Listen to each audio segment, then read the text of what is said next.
Trying harder to sleep is one of the surest ways to keep yourself awake. The mind hears your effort as a signal that something important is happening. It hears the command to switch off and begins checking whether it has obeyed.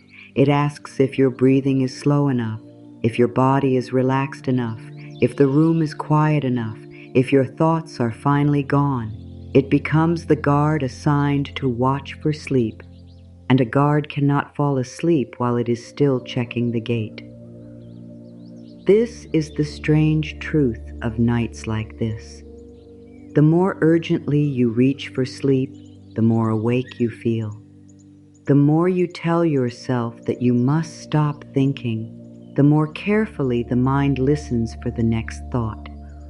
The more you count the hours remaining before morning, the more each minute begins to feel expensive. Nothing has gone wrong because you are still awake. You are not failing at rest. You do not need to make anything happen in the next few moments. You do not need to empty your mind. You do not need to create the perfect breath. You do not need to lie completely still. You do not need to believe every word you hear. You do not need to reach some deep state of peace before this night can become kinder. You are not being given another task. This is not an instruction you can fail. Let the words come near you without turning them into work. Some may stay. Some may pass. Some may reach a tired place in you that has not known how to speak. Some may fade before you fully hear them.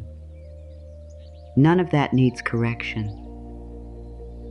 Falling asleep in the middle would not mean that you missed something. Remaining awake would not mean that the words failed. Rest is not measured only by the moment consciousness disappears. Rest can begin while your eyes are closed and thoughts are still moving.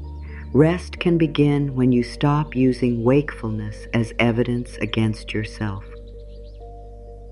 There is a difference between being awake and being in danger. Your body may have forgotten that difference for a while, but it can learn it again, not through force, not through another demand. It learns through repeated moments in which nothing bad happens when you stop pushing. That difference will matter tonight. For now, let yourself be exactly as awake as you are. You may still hear the room around you. You may still feel the shape of the pillow, the weight of the blanket, the temperature near your face. You may still know what time it is. You may still have a conversation running through your mind, or a list, or a question that refuses to settle. You do not have to remove any of it. The night is not asking you to become empty. You may have checked the clock once already. Then again, you told yourself the second look would help because you needed to know how much time remained. The number appeared and your body tightened before you could stop it. You began subtracting. If sleep came now, there would still be enough. If it came in 30 minutes, tomorrow might be difficult. If another hour passed, the whole day might feel ruined. A simple number became a verdict. You turned the clock away, but you still knew it was there. You could feel time moving without seeing it. Every stretch of wakefulness seemed longer because you were measuring it from the inside. You changed positions. One side felt wrong, the other side felt no better. You placed an arm beneath the pillow, then moved it. You pulled the blanket higher, then pushed it down. You searched for the position that would prove your body was ready, as though sleep were hiding inside one exact arrangement of shoulders, knees, hands, and breath. You may have closed your eyes tightly, then realized you were trying to make them look asleep. You may have relaxed your jaw only to check 10 seconds later whether it had tightened again. You may have taken a deeper breath and wondered whether you were breathing too intentionally. You may have listened for silence and discovered how many sounds had been there all along: a distant engine, a pipe, a fan, the building settling, a dog somewhere beyond the walls, the soft movement of your own body against the sheets. Every sound became something to evaluate. Will this keep me awake? Will that happen again? Why can everyone else sleep through this? Why can I not stop listening? The mind can turn even quietness into a test. It waits to see whether the quiet will last. It becomes suspicious of every pause. At some point, you may have reached for your phone. You told yourself you would only check the time, but the screen opened into other people's lives. Unfinished messages, tomorrow's responsibilities, old photographs, new worries, and things that did not matter until the middle of the night made them feel important. You may have looked for a message that was not there. You may have reread one that was. You may have noticed that someone was active and wondered why they had not answered. You may have opened a conversation and typed words you did not send. You may have searched for reassurance in a place that left you more alert than before. Then you put the phone down and felt disappointed with yourself. You said you should have known better. You promised not to touch it again. The promise became one more thing to succeed at. You may be replaying a conversation from earlier today, not because you want to, but because the mind believes there is still something to solve. You hear the other person's tone. You hear your own reply. You invent a better sentence. You imagine what they might have meant. You wonder whether you said too much, not enough, or the wrong thing entirely. You may have smiled during that conversation. You may have said, "I'm fine." You may have changed the subject before anyone could see how tired you were.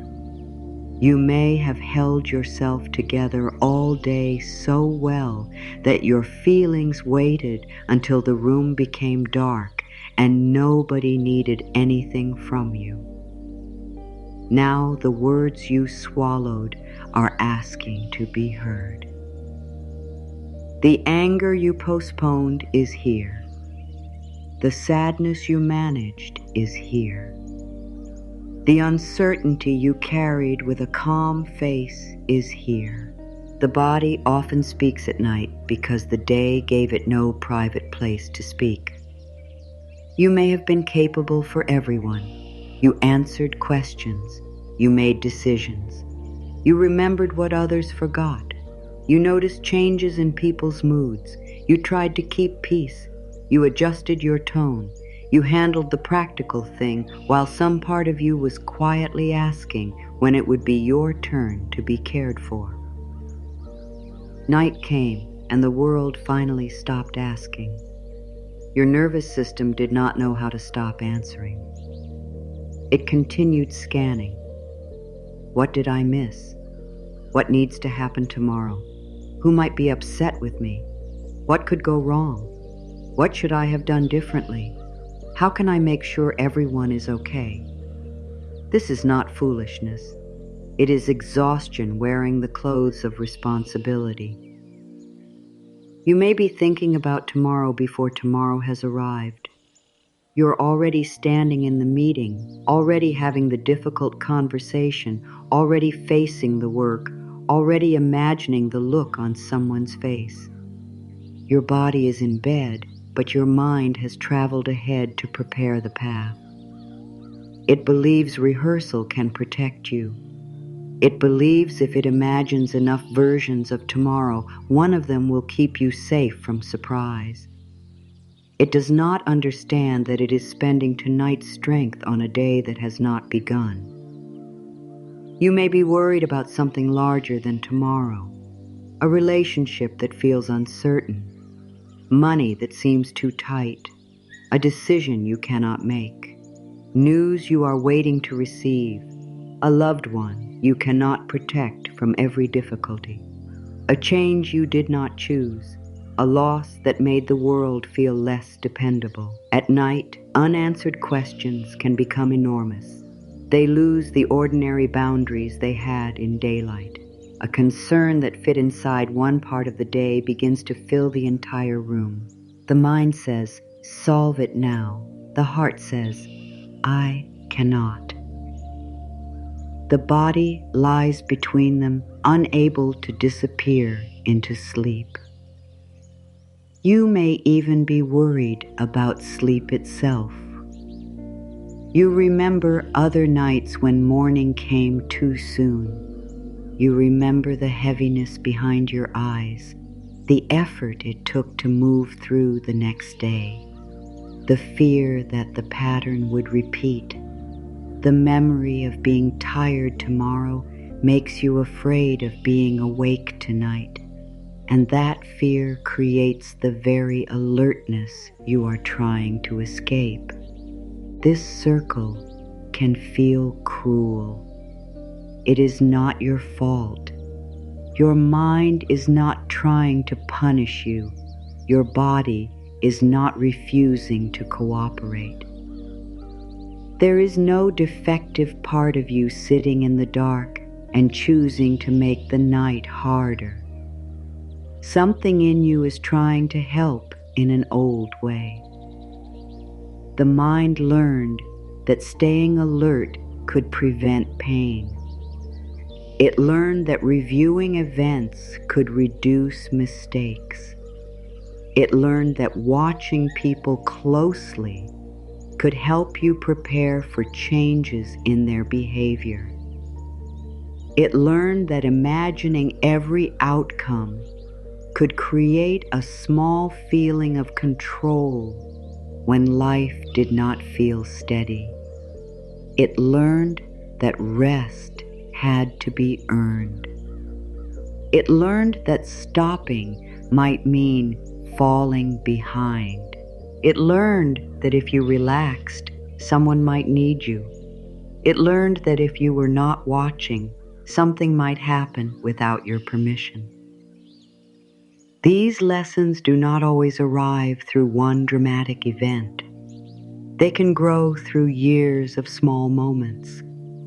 Being praised for never complaining. Being depended on before you were ready. Living around unpredictable moods. Feeling that love was warmer when you were useful. Discovering that your needs were easier for others when they were quiet. Becoming the person who handled things because nobody else seemed to. A watchful mind can begin as an intelligent response. It can become so practiced that it keeps working after the danger, pressure, or uncertainty has passed. That is why telling yourself to just relax rarely helps. The watchful part hears criticism. It hears that it is once again doing something wrong. It becomes even more determined to prove its usefulness. It does not need to be defeated. It needs to discover that its shift can end. You do not have to hate the part of you that stays awake. You do not have to shame it into silence. You do not have to argue with every thought until one side wins. You can meet watchfulness without becoming watchful about it. You can say, "I see that you are trying to protect me."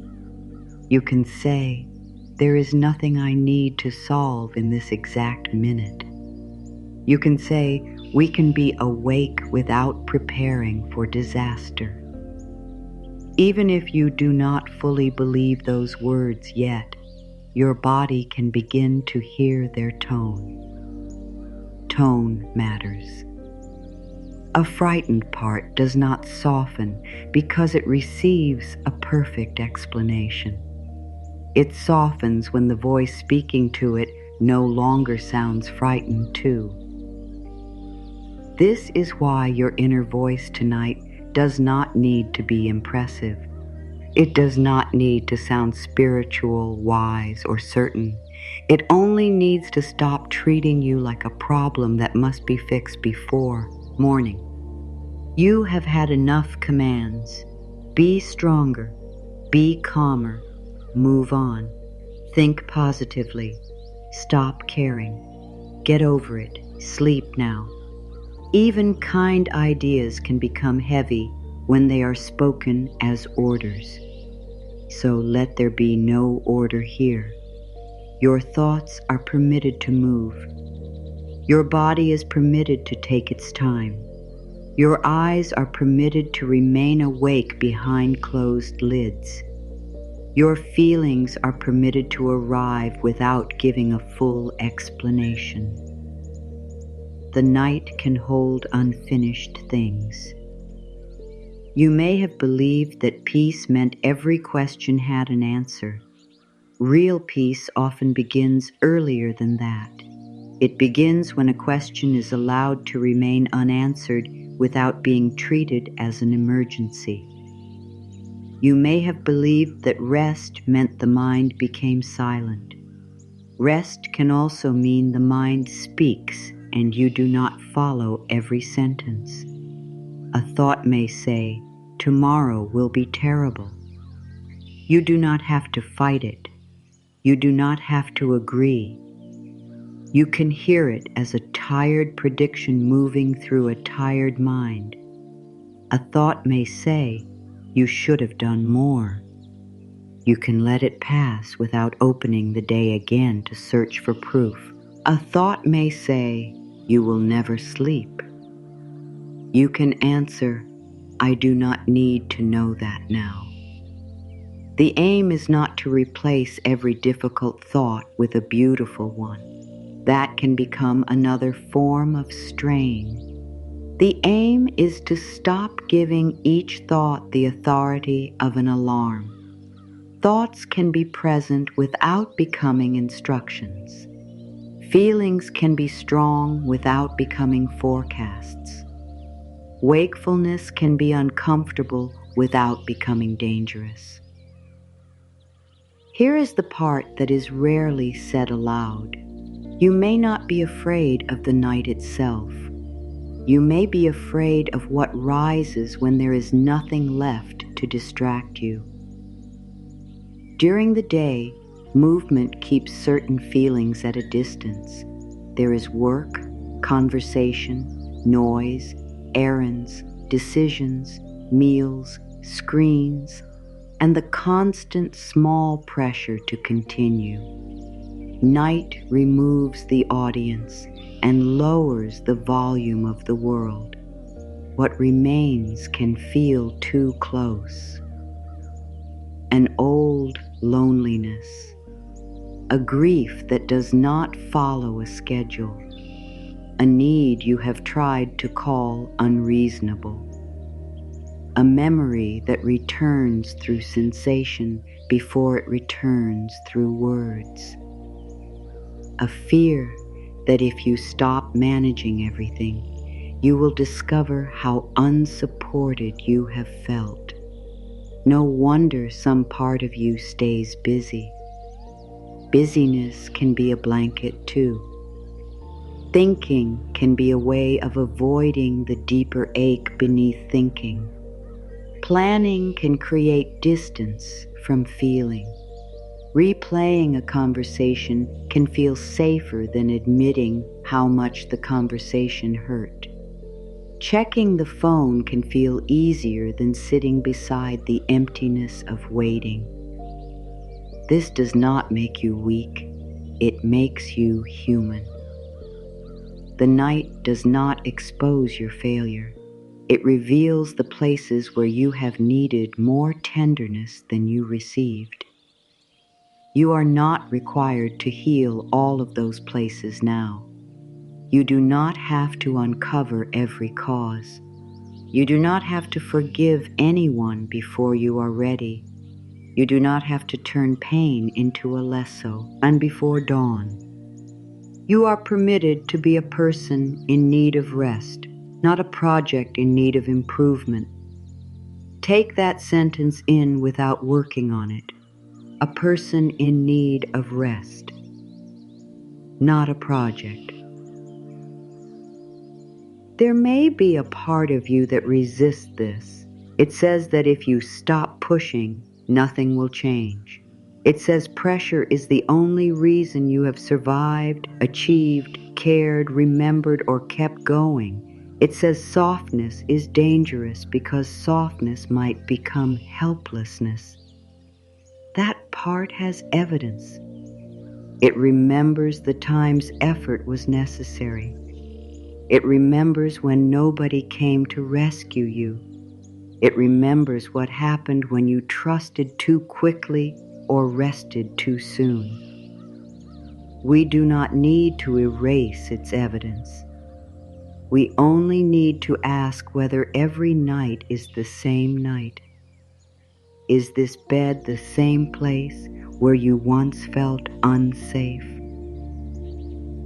Is this silence the same silence that once meant rejection? Is this delay the same delay that once brought bad news? Is this open question the same question you could not survive?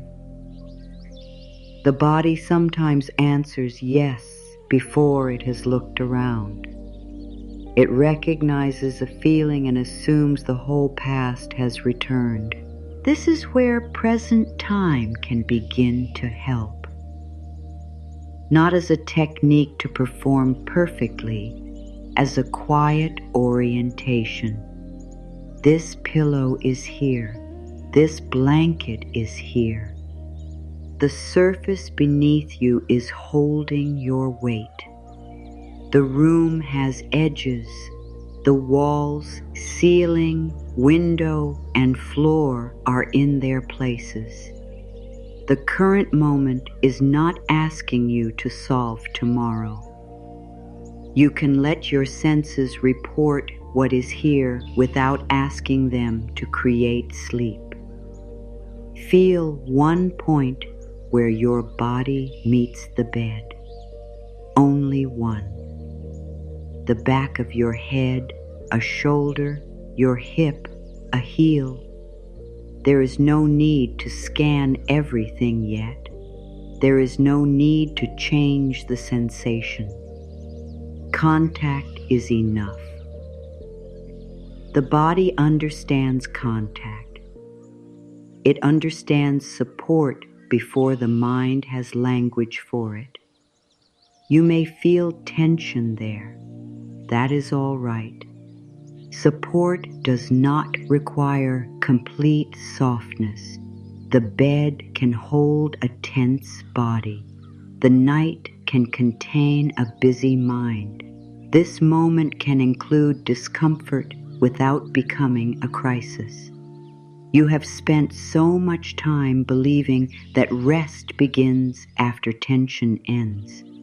At times, rest begins when tension is no longer chased from the room. You stop standing over yourself with a list of requirements. You stop asking, "Am I relaxed now?" You stop checking whether the method is working. You stop turning inward with the same hard attention the world has used on you. This is not giving up. It is ending the struggle that was never creating the safety you wanted. Think of how the body responds when someone says, "Calm down," while sounding impatient. The words may be reasonable, but the impatience becomes the message. Your own body hears the impatience in your effort. It hears the urgency behind every breath you take to force calm. Tonight, the message can change. You are not late. You are not wasting the night. You are not doing rest incorrectly. Nothing essential is being taken from you, because sleep has not arrived yet. There are many kinds of restoration. Some happen in deep sleep. Some begin in the moment fear is no longer added to wakefulness. Some begin when the jaw is permitted to be tight without judgment. Some begin when tears come and are not analyzed. Some begin when you realize you can lie in darkness without solving your life. The body counts those moments too. It counts every second in which you are not attacking yourself. It counts every breath that is not used as a test. It counts every thought you let pass without following. It counts every time you choose not to turn discomfort into prophecy. You may not feel a dramatic shift. A quieter change is still a change. The shoulders may lower by a fraction. The tongue may stop pressing against the roof of the mouth. The hands may become less prepared to reach for the phone. The belly may discover that it does not have to brace against the next minute. Tiny changes are not meaningless. The nervous system learns through small evidence repeated without force. This night can offer that evidence. Awake does not have to mean abandoned. Quiet does not have to mean unsafe. Unfinished does not have to mean urgent. You do not have to produce sleep to receive the value of this moment. My dear, you have already carried enough into this bed. You carried what happened. You carried what might happen. You carried what people said and what they did not say. You carried your own reaction, then judged yourself for having it. You carried the image of who you thought you should be. You carried the needs of people who may not know how much space they occupy inside you. You carried tomorrow before it asked to be carried. Set down only the demand to set everything down. That is enough for now. You do not need a grand release. You do not need to feel lighter immediately. You can stop lifting the same weight over and over to check whether it is still heavy. There is a form of trust that does not feel like certainty. It feels like no longer reopening the question every minute. You may not know how tomorrow will unfold. You may not know what another person will choose. You may not know when the answer will come. You may not know how quickly your energy will return. You may not know when sleep will arrive. You can remain here without knowing. The mind may continue offering plans. Let it place them beside you. They do not need to be completed. The mind may offer memories. Let them be old pictures passing behind closed eyes. The mind may offer warnings. Thank it for caring, then let the warning wait outside the next breath. No argument is needed. No victory is needed. The watchful part is not an enemy waiting inside you. It is a tired worker who has forgotten that the shift ended. Imagine speaking to that tired worker without anger. You have done enough for one day. You do not have to patrol every possibility. You do not have to inspect every silence. You do not have to predict every morning. You may sit down inside yourself. You may keep your eyes open for a while. You may rest before sleep. That last possibility can feel unfamiliar. Rest before sleep. Rest while awake. Rest without proof that the night is going according to plan. The mind may ask what the point is if you are still conscious. The point is that consciousness does not have to be clenched. Awareness can be wide rather than sharp. You can hear a sound without following it. You can feel a thought without becoming it. You can sense the night without fighting its length. There is a kind of wakefulness that is not made of worry. You have known it before. You may have felt it while looking at the sky, sitting near a window, listening to someone breathe, watching a quiet road, or resting after tears when no more explanation was possible. You were awake, but nothing in you was running.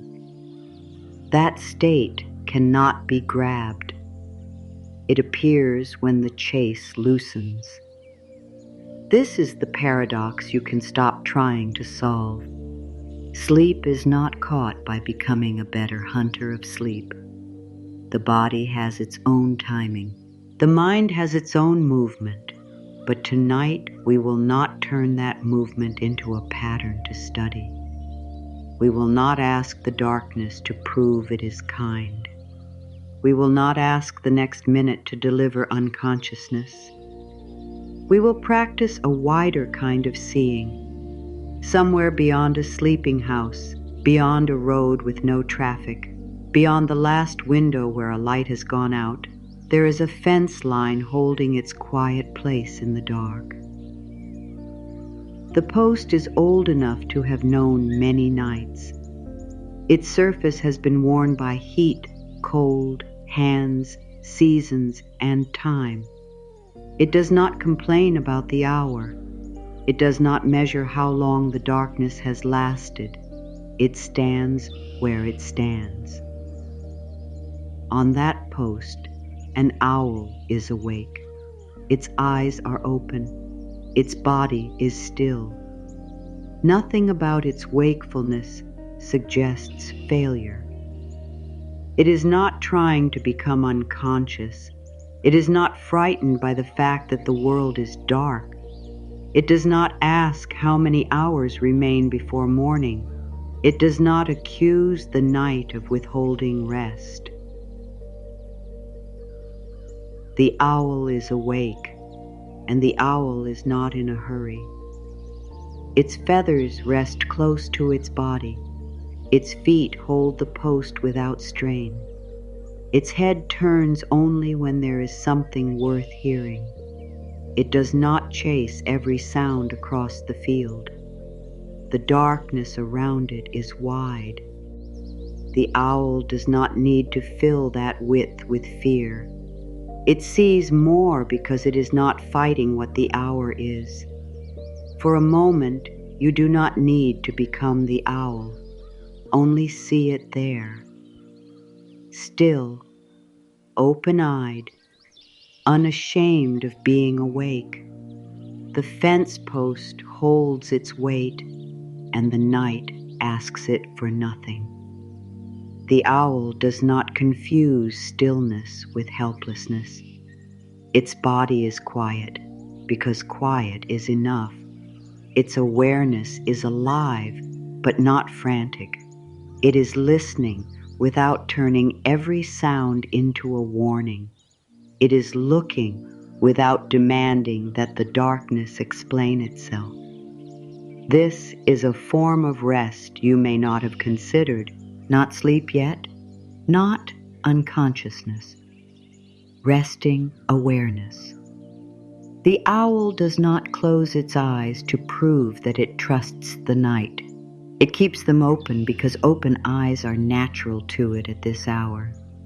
Its peace does not depend on pretending that nothing exists beyond the fence post.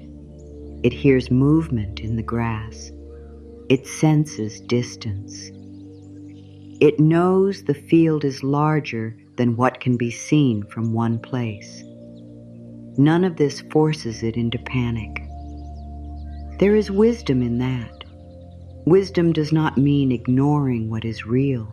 It does not mean telling yourself that every sound is harmless, every person is safe, or every concern is imaginary. Wisdom is the ability to recognize what belongs to this moment and what belongs to memory, prediction, or fear. The owl turns its head when something changes. Then it becomes still again. It does not remain turned toward an empty place for hours, replaying the movement after it has passed. It does not create 10 possible meanings from one small sound. It does not accuse itself of failing because it noticed. It responds, then it returns. Your mind may have forgotten how to return.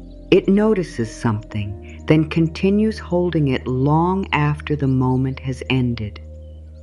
A facial expression from the afternoon remains in the mind at midnight. A sentence spoken hours ago is still being examined. A payment due next week is felt as though it must be paid in the next breath. A future conversation is repeated so often that the body begins responding as if it is already happening. You notice. Then you remain turned toward it. Your muscles remain turned. Your breathing remains turned. Your attention remains fixed on the place where something moved, even when the field has become quiet again. The owl offers another possibility.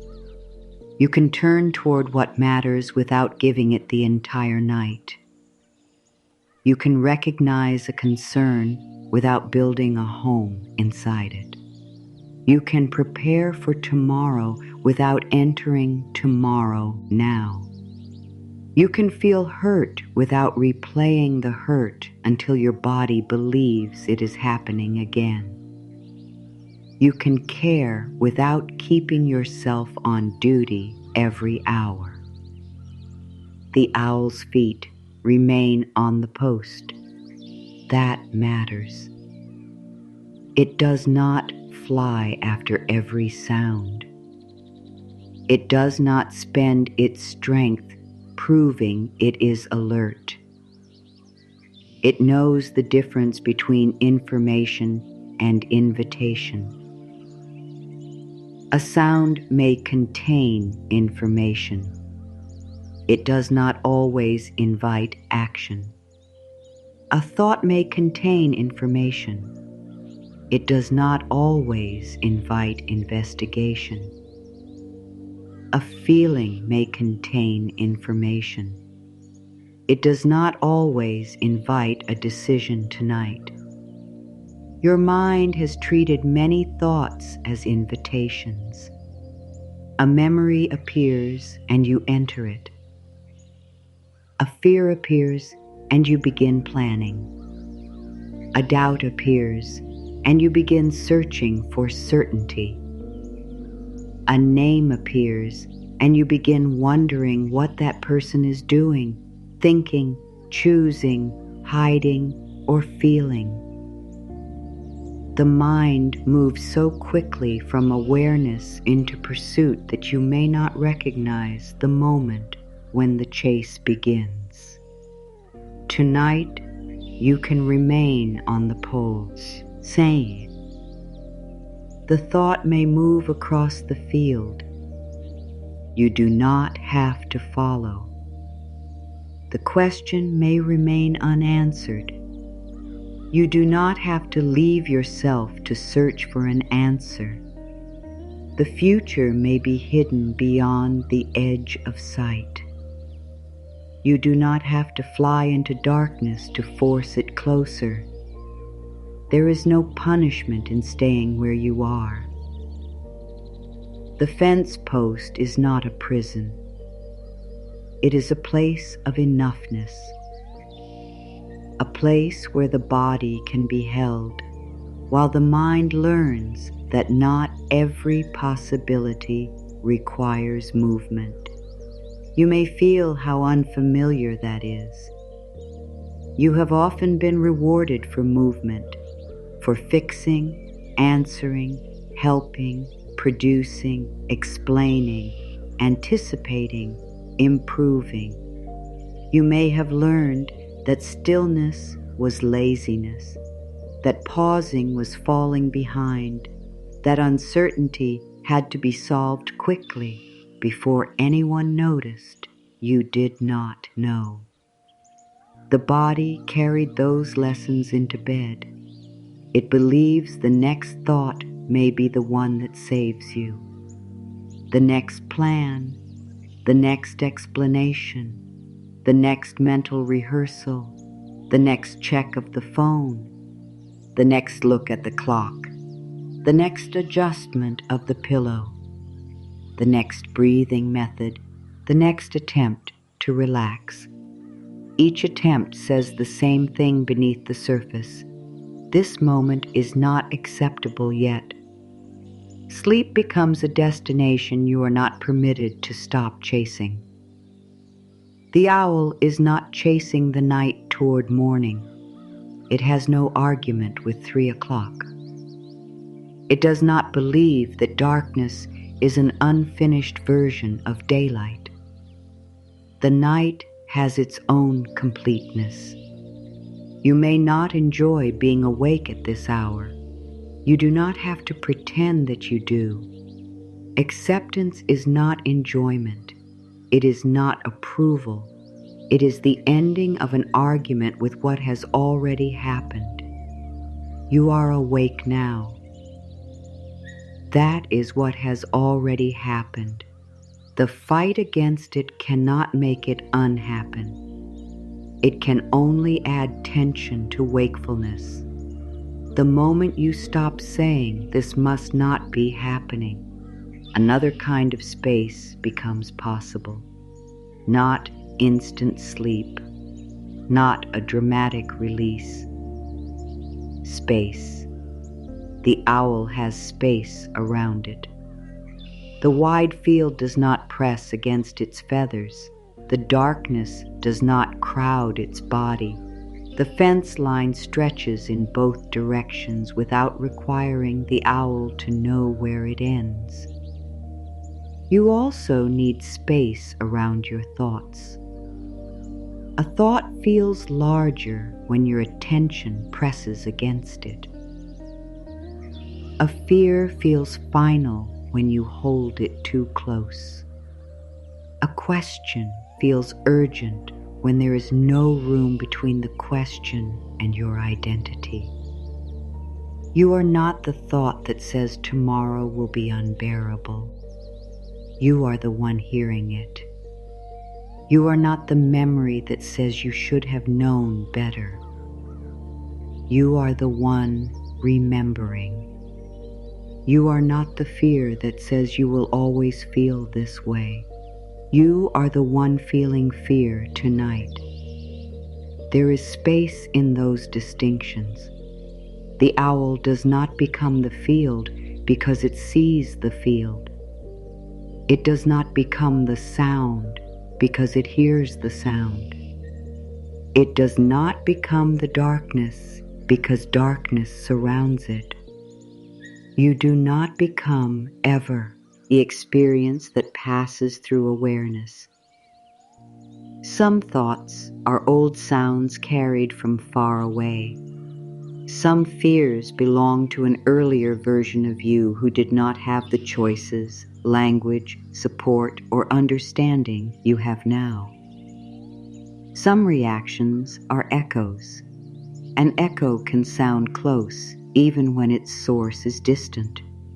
The body hears the echo and prepares. It does not always know that the original sound is over. This is why kindness toward the body matters more than argument. You cannot debate an echo into silence. You can help the body recognize the distance between then and now. The fence post beneath the owl is firm. Your body also needs something firm. Not a perfect belief, not a promise that everything will work out exactly as you hope. Something simpler. This moment is here. This bed is beneath you.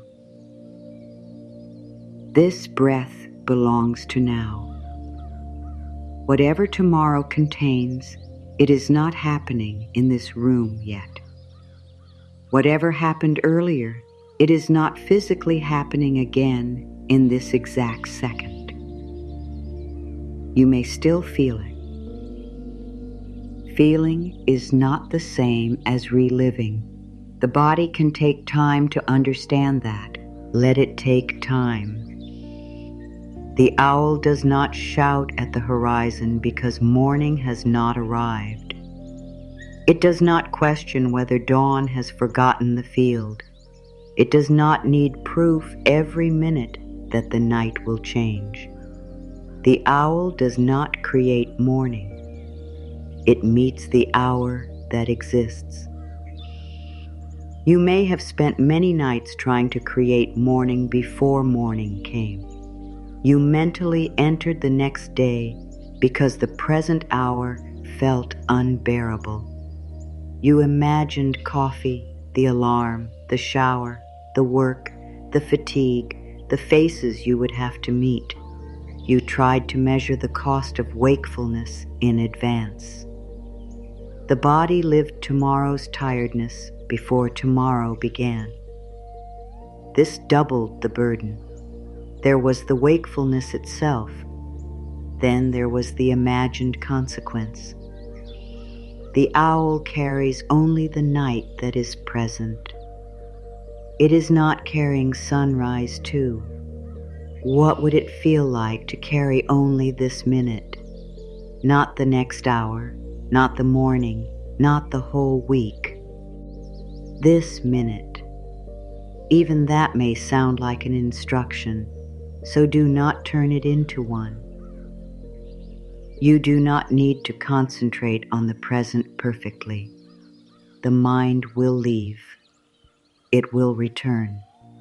It will leave again. That movement is not failure. Awareness can wander without becoming lost. The owl may turn its head one way, then another. Its stillness is not rigid. It is not frozen. It is responsive, alive, and fluid. Your rest does not require rigidity either. You can move your leg. You can swallow. You can change position. You can scratch an itch. You can open your eyes. You can close them again. You are not breaking anything. The belief that you must remain perfectly still can make the body feel trapped. A trapped body stays alert. Permission creates more safety than control. Move when you need to move, then return without criticism. The post remains. There is no score being kept. Perhaps you have been lying still because you are afraid movement will reset the process. You believe you were almost asleep and ruined it by noticing discomfort. You become angry at the body for asking to turn. The anger wakes you more fully than the movement did. You are permitted to have a body. A body has temperature, pressure, aches, needs, sounds, and rhythms. A body does not become peaceful by being treated as an inconvenience. The owl adjusts its feathers. It shifts its feet. then stillness returns on its own. This is natural regulation. Movement, then rest. Attention, then release. Response, then return. You do not have to manufacture the return. You create conditions in which returning becomes possible. The first condition is no punishment. No punishment for thinking. No punishment for moving. No punishment for checking the time earlier. No punishment for feeling afraid. No punishment for not being asleep yet. You cannot shame the nervous system into trust. You cannot frighten yourself into rest. You cannot force the body to feel safe while speaking to it as though it is causing a crisis. The owl is not at war with its own open eyes. Let that image stay near you. Open eyes do not always mean alarm. A listening body does not always mean danger. An active mind does not always mean something is wrong. The mind may continue speaking because speaking is what minds do. You do not need to wait for complete silence before you rest. Imagine demanding that the entire field become silent before the owl can settle. No grass moving, no distant animal, no air passing through branches, no sound from the road, no shifting earth. The owl would never rest. Instead, it rests within sound. You can rest within thought. This is different from believing every thought. It is different from approving every thought. It is allowing mental sound to exist without requiring the whole inner field to become silent first. A thought may cross, I cannot do this. Let it cross. A thought may say, this is not working. Let that one cross too. A thought may say, I need to know the time. You can choose to look or choose not to look, but neither choice determines your worth. The most important change is not whether the thought appears. It is whether the thought becomes a command. You can hear, I need to know the time, and answer, I hear you. Nothing more. You do not have to obey. You do not have to fight. The owl does not argue with the sound in the field. It listens until it knows whether movement is needed. Most thoughts at night do not require movement. They require room. A worry about money may be real. It deserves attention at an hour when attention can become useful action. At 3 a.m, the same worry may only circle. Circling is not planning.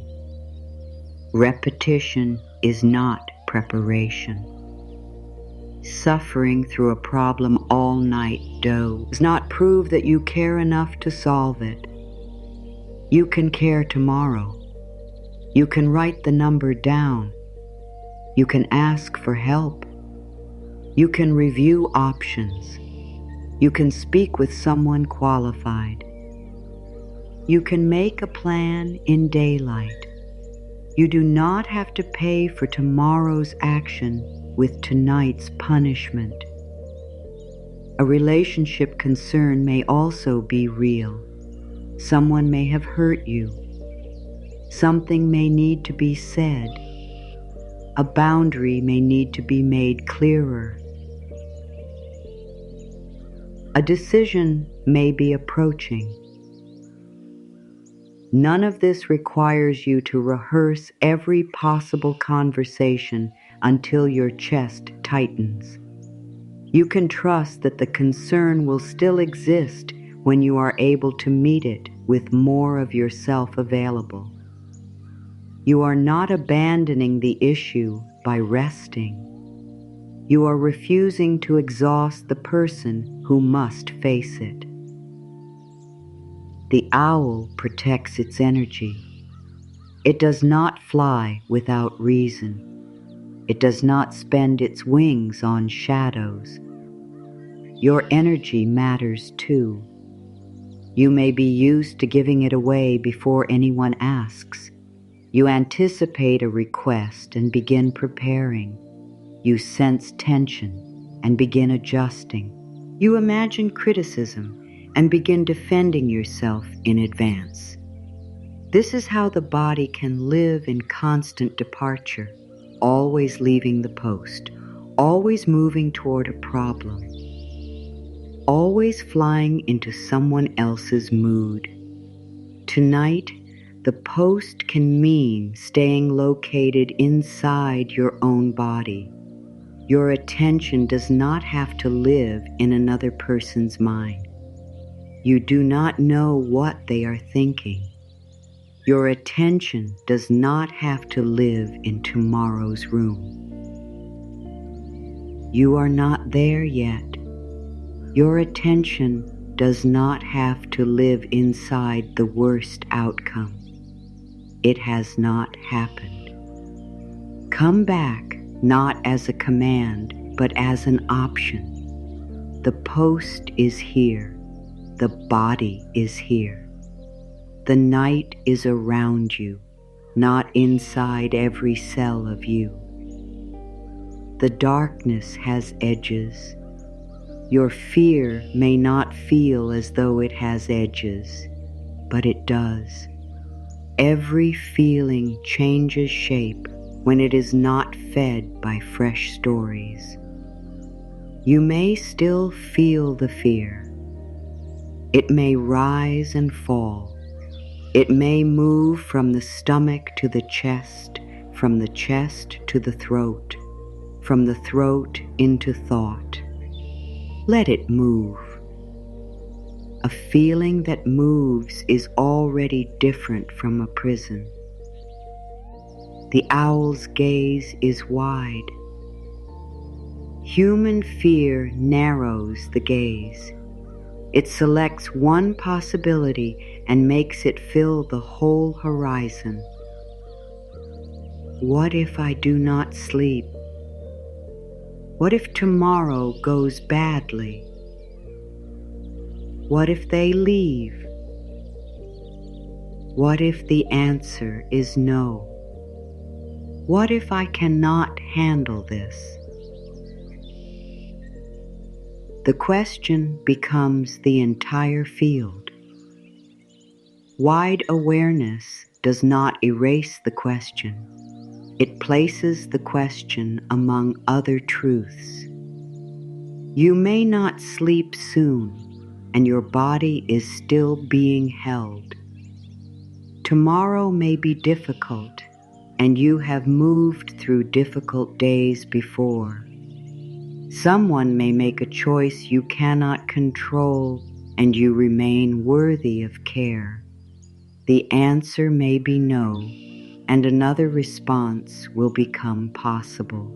You may feel uncertain about what you can handle, and support can exist beyond your own effort.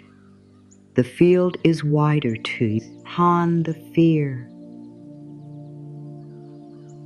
The owl does not stare at one blade of grass and call it the whole night. Your worry is one part of awareness. It is not all that is here. There is also the weight beneath you. There is air entering and leaving. There is the fact that you have survived every earlier version of this hour. There is the possibility that the body knows more about sleep than the thinking mind does. There is the possibility that nothing needs to be decided before morning. There is the possibility of receiving rest without controlling its arrival. You do not need to choose the most positive possibility. Only remember that fear is not the only narrator. Fear speaks with certainty because certainty gets attention. Wisdom often speaks more quietly. Wisdom says, "We do not know yet." Wisdom says, "This can wait." Wisdom says, "The body needs support, not pressure." Wisdom says, "One hard night does not define every night." Wisdom says, "Being awake is not an emergency." This is the difference that mattered. Awake and endangered are not the same. Your body may place them together because it learned that alertness was protection. Tonight, they can begin to separate. Not through denial, through experience. You are awake. You are hearing these words. You are aware of the room. And in this moment, you are not required to run. You are not required to answer. You are not required to perform. You are not required to explain yourself. You are not required to make the night become morning. Wakefulness is here. Emergency is not automatically here with it. Let that distinction be small. A small distinction can become a new path. The owl is awake because the owl belongs to the night. You are awake because many things may be moving through you. Neither fact is shameful. The owl is not embarrassed before the sleeping world. It does not compare itself with birds hidden in nests. It does not look toward houses and wonder why others seem to rest more easily. Comparison has no place on the fence post. Your night does not need to look like anyone else's. You do not know who else is awake. You do not know whose eyes are closed while their body remains tense. You do not know who appears peaceful and is carrying a private ache. You do not know who has learned to sleep after years of struggle. You do not know who is reaching for the same permission you need. You only know this body, this hour, this chance to stop turning wakefulness into a personal failure. There may be grief inside your wakefulness. Grief often keeps different hours from the rest of the world. It arrives when noise ends. It brings a voice, a face, a place, a life that no longer exists in the same form. You may miss someone tonight. You may miss who you were before something changed. You may miss a home, a relationship, a sense of certainty, a future you once believed would happen. Grief is not misbehavior. It does not follow schedules. You do not need to silence it to deserve sleep. The owl can remain on the post while sadness moves through the field. Your heart can ache without being forced into a lesson. You can whisper, "This hurts." You can leave the sentence there. No spiritual explanation is required. No reason has to be found. Pain does not become more valid when it is transformed into wisdom before dawn. let it be pain. Let yourself be held while it passes near. The fence post does not ask the owl to justify its weight. The bed does not ask you to justify yours. You may have spent the day making yourself easier for others to hold, less emotional, less demanding, less complicated, less honest about what you needed. Here, you do not have to reduce yourself. The surface beneath you can receive your full weight. Let one more part of you arrive, the tired part, the angry part, the uncertain part, the part that wishes someone had noticed, the part that is afraid of needing too much, the part that has been trying to earn rest by finishing every thought. There is room on the post. The owl is not balancing because it has become weightless. It is supported because the post can carry weight. You do not need to become emotionally weightless before being supported. You do not need to solve sadness before lying down. You do not need to stop caring before resting. Support is most meaningful when weight is present. The night does not become kinder by denying what hurts. It becomes kinder when pain is no longer left alone with criticism. You can say, of course this is difficult. Of course my mind is active. Of course my body is tired and alert at the same time. Of course I want relief. Of course I am frustrated. Of course I wish sleep would come. Truth does not increase the problem. Truth ends the extra effort of pretending you should feel differently. The owl does not pretend to be a daytime creature. It does not reject its own nature to fit the hour others prefer. There are parts of you that also need to stop pretending. You may need to admit that you are hurt. You may need to admit that something is not working. You may need to admit that you need support. You may need to admit that you cannot carry one more responsibility in the same way. Those truths do not all need action tonight. Recognition is enough for this hour.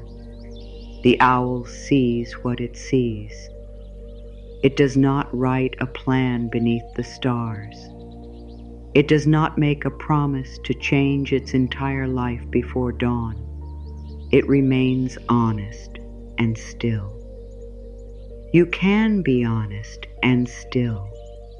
You can know a boundary is needed without creating the whole conversation now. You can know you are tired without deciding that your life is impossible. You can know you feel lonely without deciding that you will always be alone. You can know you are worried about money without declaring that security will never return. You can know you need help without calling yourself helpless. Honesty becomes frightening when the mind attaches a permanent future to a present feeling. I feel afraid becomes I will never feel safe. I feel tired becomes I cannot cope. I feel rejected becomes I am unlovable. I do not know becomes nothing will work. The owl does not turn one moment into a lifetime. A sound is a sound. A movement is a movement. A dark hour is a dark hour. You can begin to give your experiences their true size. Tonight is tonight. This feeling is this feeling. This thought is this thought. No more needs to be added. You are not required to make a prophecy from discomfort. You may have learned to expect the worst because disappointment felt easier when it was expected. You may have believed that worry prepared you, that pessimism protected you from being surprised, that imagining pain reduced its power. But the body cannot always tell the difference between preparation and repeated exposure. Each imagined disaster asks the body to react. The heart speeds, the stomach tightens, the shoulders rise, the jaw prepares. The body pays for events that have not occurred. Wisdom does not require you to be naive. It asks you to stop charging your body in advance for every possible future. The owl is alert without imagining the entire field attacking it. That is alertness without suffering. You can learn a human version of this. You can remain discerning. You can make boundaries. You can seek information. You can take action when action is possible. And when action is not possible at this hour, you can remain on the post. There is dignity in not chasing what cannot be resolved now. There is strength in conserving yourself. There is intelligence in rest. You may have confused peace with passivity because pressure has been your main source of momentum. But peace can support clear action. A rested mind can see what a panicked mind misses. A body that has not been punished all night may have more access to courage in the morning. You do not have to choose between caring and resting. Rest can be part of caring.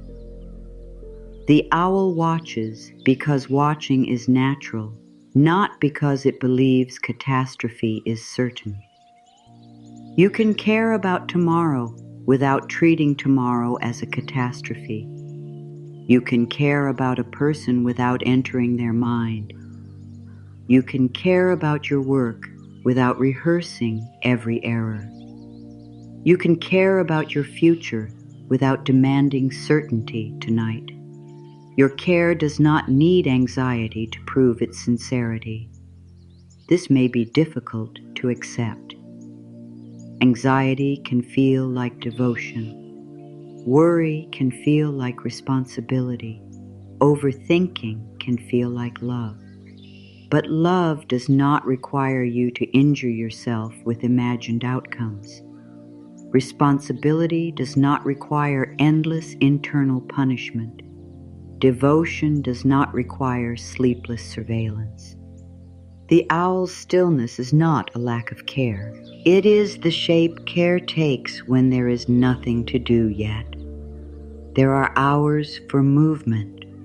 There are hours for speaking. There are hours for choosing. There are also hours for waiting without making waiting cruel. The wide night contains all of them. The owl does not know exactly when it will leave the post. It does not need to know. It trusts its own response more than a schedule. Your body also carries old intelligence. It knows how to move towards sleep. You do not consciously instruct your heart through each beat. You do not order every cell to continue its work. You do not supervise each breath after sleep arrives. Much of life continues without the thinking mind managing it. Sleep belongs partly to that deeper intelligence.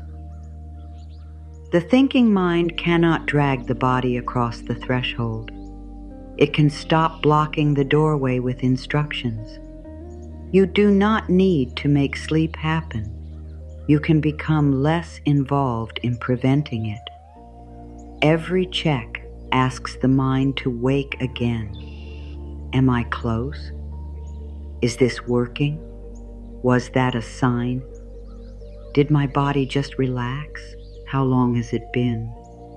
The watcher watches the watcher. The owl does not inspect its own stillness.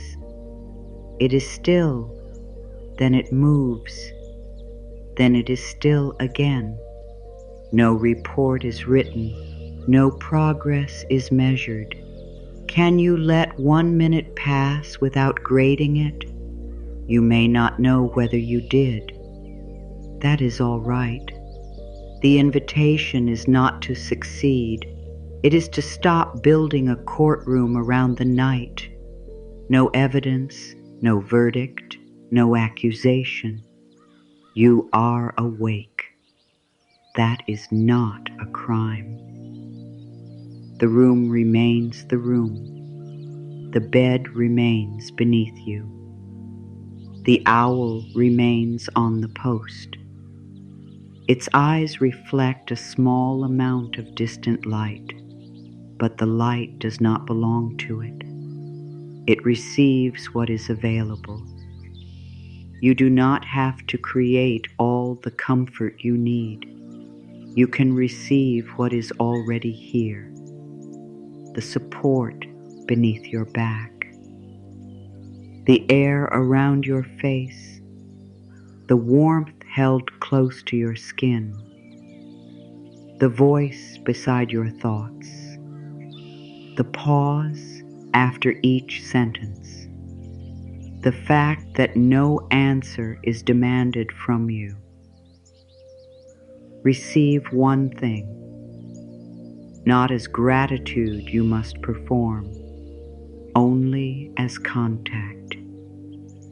The post receives the owl's weight. The owl receives the night. The night receives its open eyes. Nothing is forcing the next moment. This is where rest begins to change its meaning.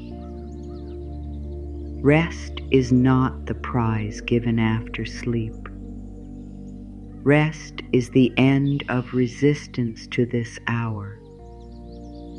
Rest is no longer treating your body as an obstacle. Rest is no longer demanding that the mind become silent before it is welcomed. Rest is remaining on the post while thoughts cross the field. Rest is giving the future back to the future. Rest is understanding that awake does not mean abandoned. The owl's stillness begins inside its certainty that it belongs where it is.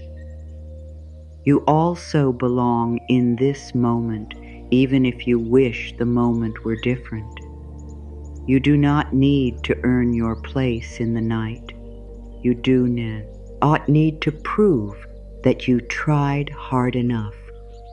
You do not need to become calm before you are worthy of comfort. The next part is not about convincing yourself that you love being awake. It is about changing the sentence the body hears when wakefulness appears.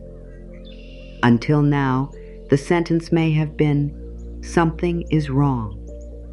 It may have been, "Tomorrow is ruined." It may have been, "I cannot handle another night like this." It may have been, "My body is failing me." A different sentence is waiting. Not a command, not a guarantee. A place to return when the mind leaves the post. The owl turns once toward the field, then it settles its feathers against the dark. The sentence waiting for you is not a spell. It is not a command to believe something your body does not yet trust. It is not a promise that sleep must arrive within a certain number of breaths. It is not another standard to meet before you are permitted to feel that this night still belongs to you. It is a place to return. The owl does not repeat it. The owl lives it. You may speak it, because words can help the human mind recognize what the body is beginning to learn. I do not have to force the night. I can rest awake until sleep finds me. Let the sentence remain exactly that size. Do not make it bigger. Do not ask it to guarantee the morning. Do not use it to test whether your shoulders have lowered or whether your thoughts have stopped. It is enough that the sentence offers another direction. Not towards sleep, away from struggle. Say it again, more gently. I do not have to force the night. I can rest awake until sleep finds me. There may be one word in that sentence that your body resists. Awake. You may not like admitting that you are awake. The word may feel too final, too bright, too close to the clock. You may hear it and imagine the remaining hours disappearing. You may believe that accepting wakefulness means choosing it, inviting it, or surrendering every chance of sleep. Acceptance does not make a state permanent. Naming what is here does not ask it to remain. The owl can be awake without signing a contract with the night. You can be awake without deciding how long wakefulness will last. The word only tells the truth about this moment. This moment is not the whole night. This night is not every night. One pattern is not your identity. One difficult season is not a life sentence. Awake is not a diagnosis. Awake is not a verdict. Awake is not proof that your body has forgotten how to sleep. It is only what is true now. The body often softens when it no longer has to hide the truth from itself.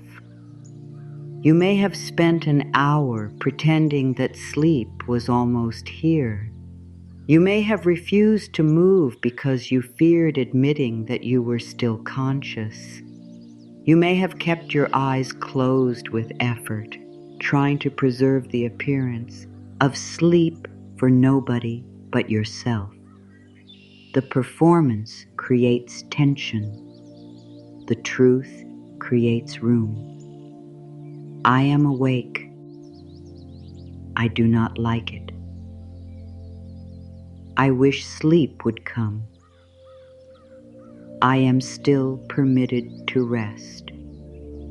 These statements can exist together. You do not need to make wakefulness beautiful. You do not need to call it a gift. You do not need to feel grateful for the hour. You only need to stop treating the word as an alarm. The owl's open eyes do not frighten the owl. Can your open awareness become less frightening to you? Not peaceful yet, less frightening. That is a real beginning. The mind may say the sentence is too soft. It may insist that stronger action is needed.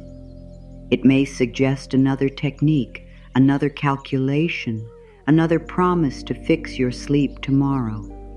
It may offer urgency because urgency feels active, and activity feels safer than uncertainty. You can hear that suggestion without following it. The owl hears movement. Then it decides whether movement is required. Your mind has heard wakefulness and decided that struggle is required. Tonight, you can question that decision. Does this exact minute require struggle? The answer may not arrive in words. Let the body feel the question. The pillow is not demanding struggle.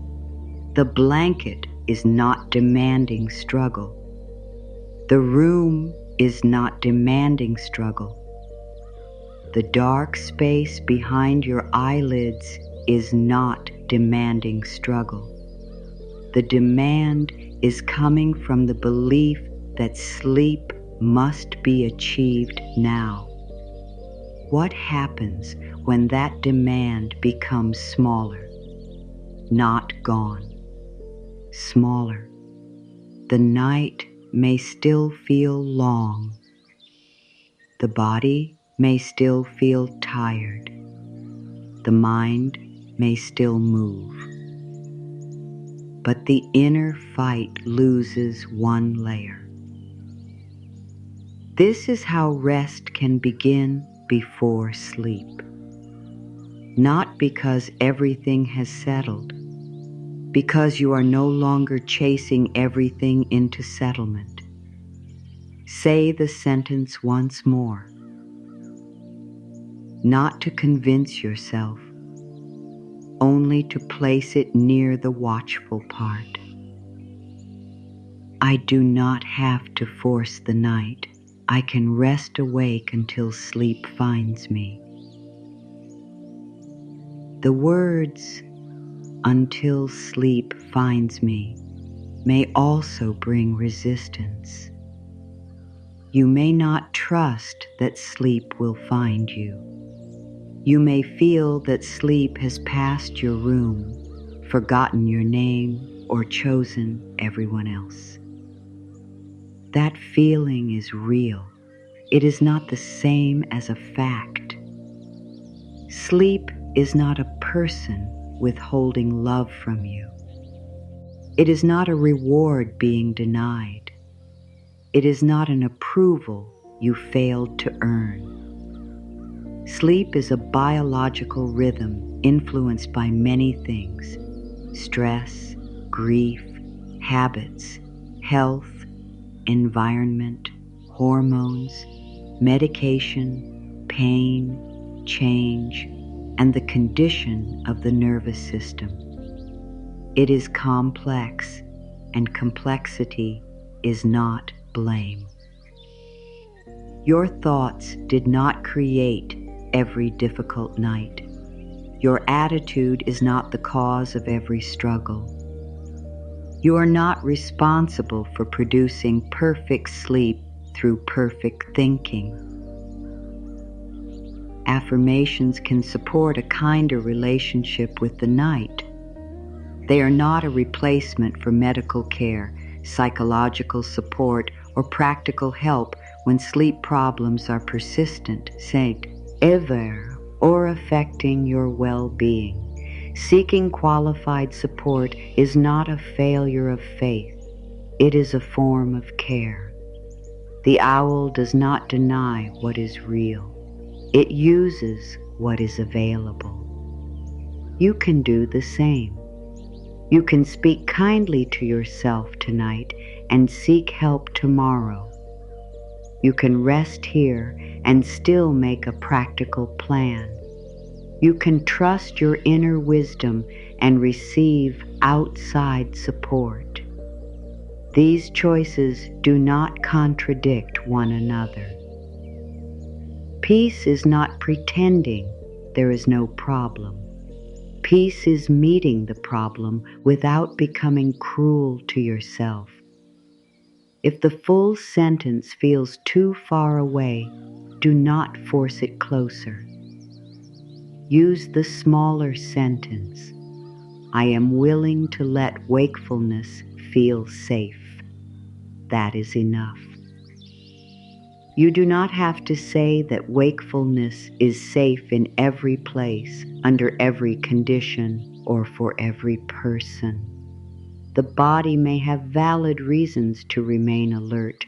There may be a sound that needs attention. There may be a real concern. There may be an environment where rest is difficult because safety is uncertain. This teaching is not asking you to ignore danger. Inner peace does not mean staying where you are being harmed. It does not mean silencing a clear instinct, tolerating mistreatment, or making yourself smaller so someone else can remain comfortable. Boundaries are not a failure of love. Leaving an unsafe situation can be an act of wisdom. Reaching for trusted friends, community support, crisis resources, or qualified professionals can be an expression of strength. The owl is still because it is able to be still. It remains aware. It responds when response is needed. Your peace must include your protection. Your softness must include your right to say no. Your compassion must include you. You are not being asked to make fear disappear in order to prove that you are healed. You are being invited to recognize when fear belongs to the present and when it is an old guard continuing after the gate has closed. If this room is safe enough, if this bed is safe enough, if this exact moment asks nothing from you, then the body can begin receiving that information. Safe enough, not perfectly safe forever. Safe enough for this breath. Safe enough for the next pause. Safe enough to loosen one unnecessary guard. The mind often rejects the phrase safe enough because it wants certainty. Certainty is rarely available. The owl does not receive a written promise from the field. It receives information through the moment. Still grass, distant sound, firm post, open space. It does not demand that the entire future become harmless before settling its feathers. You can receive present information too. The door is where you left it. The walls are around you. The surface beneath you is stable. Your phone can remain untouched.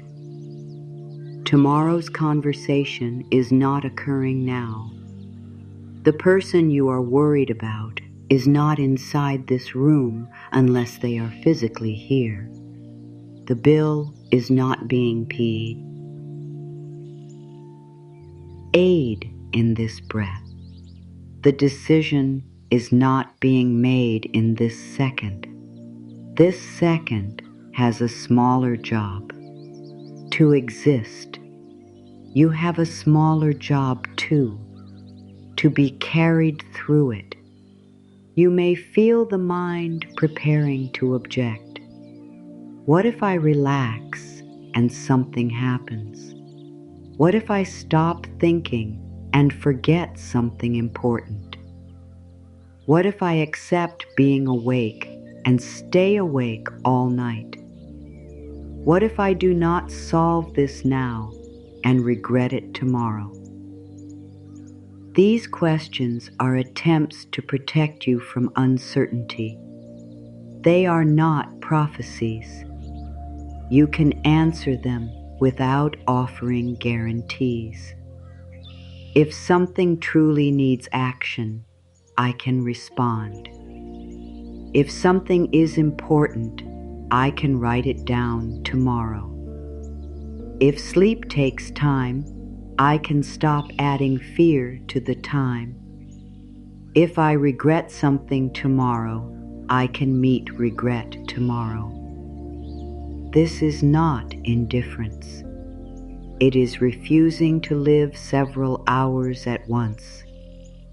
The owl is on one post, not every post along the fence. It sees one part of the field, not every field beyond the horizon. It inhabits one body, not every creature moving in the dark.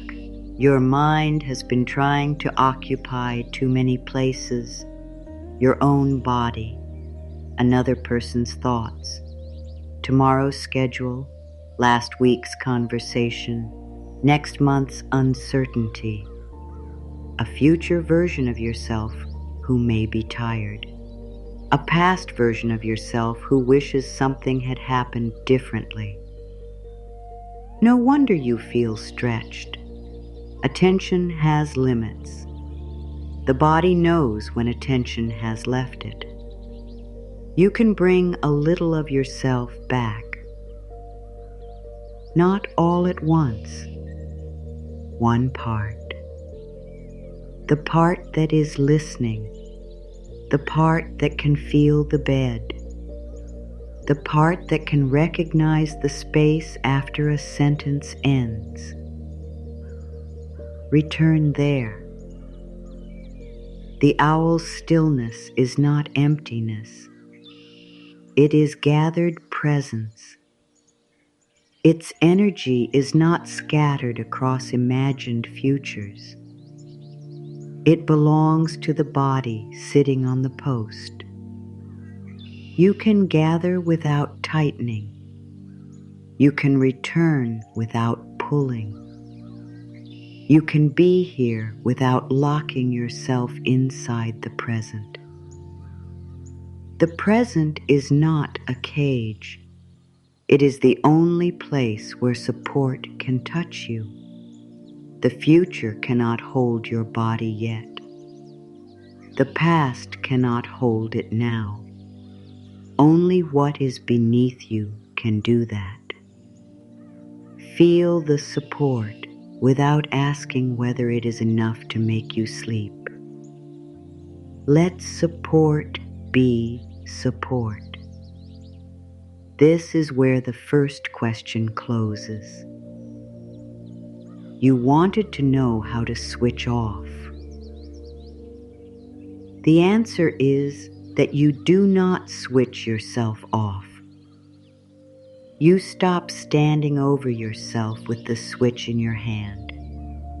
You stop checking whether the light has gone out. You stop treating consciousness as a machine that should obey. You let the body move at its own pace toward the dark. You let wakefulness become less urgent. You remain on the post. Sleep is not the result of a successful command. It is what the body may enter when command is no longer necessary. The first loop closes there. The struggle was never proof that you needed to try harder. The struggle was the extra rightness. You do not have to switch off. You can stop turning yourself on with pressure. The owl has no switch. It has rhythm, stillness, movement, listening, return. That is enough. There is another question, smaller and quieter. What happens when the body realizes that nobody is coming to grade this night? Do not answer yet. Let that question travel with you. The body may have been performing for an invisible observer, someone who expects you to recover quickly, someone who believes you should be stronger, someone who would not understand why a small event affected you so deeply, someone who thinks sleep should be easy, someone who once made your needs feel inconvenient. The observer may not be in the room. The voice may be yours now. It may say, "This is ridiculous." It may say other people have real problems. It may say, "You are wasting time." It may say, "A capable person would handle this better." Whose standard is speaking? You do not need to investigate the whole history. Only hear the tone. Does it sound like care? Does it sound like impatience? Does it sound like someone waiting for you to become easier? The owl does not perform stillness for the field. No one is awarding it for balance. No one is disappointed when it shifts. No one calls it weak for resting between movements. The night has no clipboard. The dark is not evaluating you. The bed does not prefer the sleeping version of you. You are not more worthy when unconscious. You are not less lovable when tired. You are not more spiritual when calm. You are not failing because your nervous system needs time. The invisible observer can leave. This night is private. You do not owe anyone an impressive recovery. You do not owe tomorrow a perfectly rested body. You do not owe these words a peaceful response. You can receive them with doubt. You can receive them with frustration. You can receive them while thinking about something else. The owl does not ask the night to be moved by its presence. It sits. That is all. There is freedom in doing only what is true. You are lying here. You are listening or drifting. Your body is breathing in its own way. Your mind is moving in its own way. The night is passing without your supervision. That last truth may be difficult. The night is passing without your supervision. Time moves whether you calculate it or not. Morning approaches whether you monitor it or not. The body continues whether you instruct it or not. You are not holding the night together. You never were. This may bring relief. It may also bring fear. Control can feel like the last fence between you and uncertainty. If you stop controlling, what remains? The post, the body, the next honest moment. That may seem too little. It is not little. It is reality.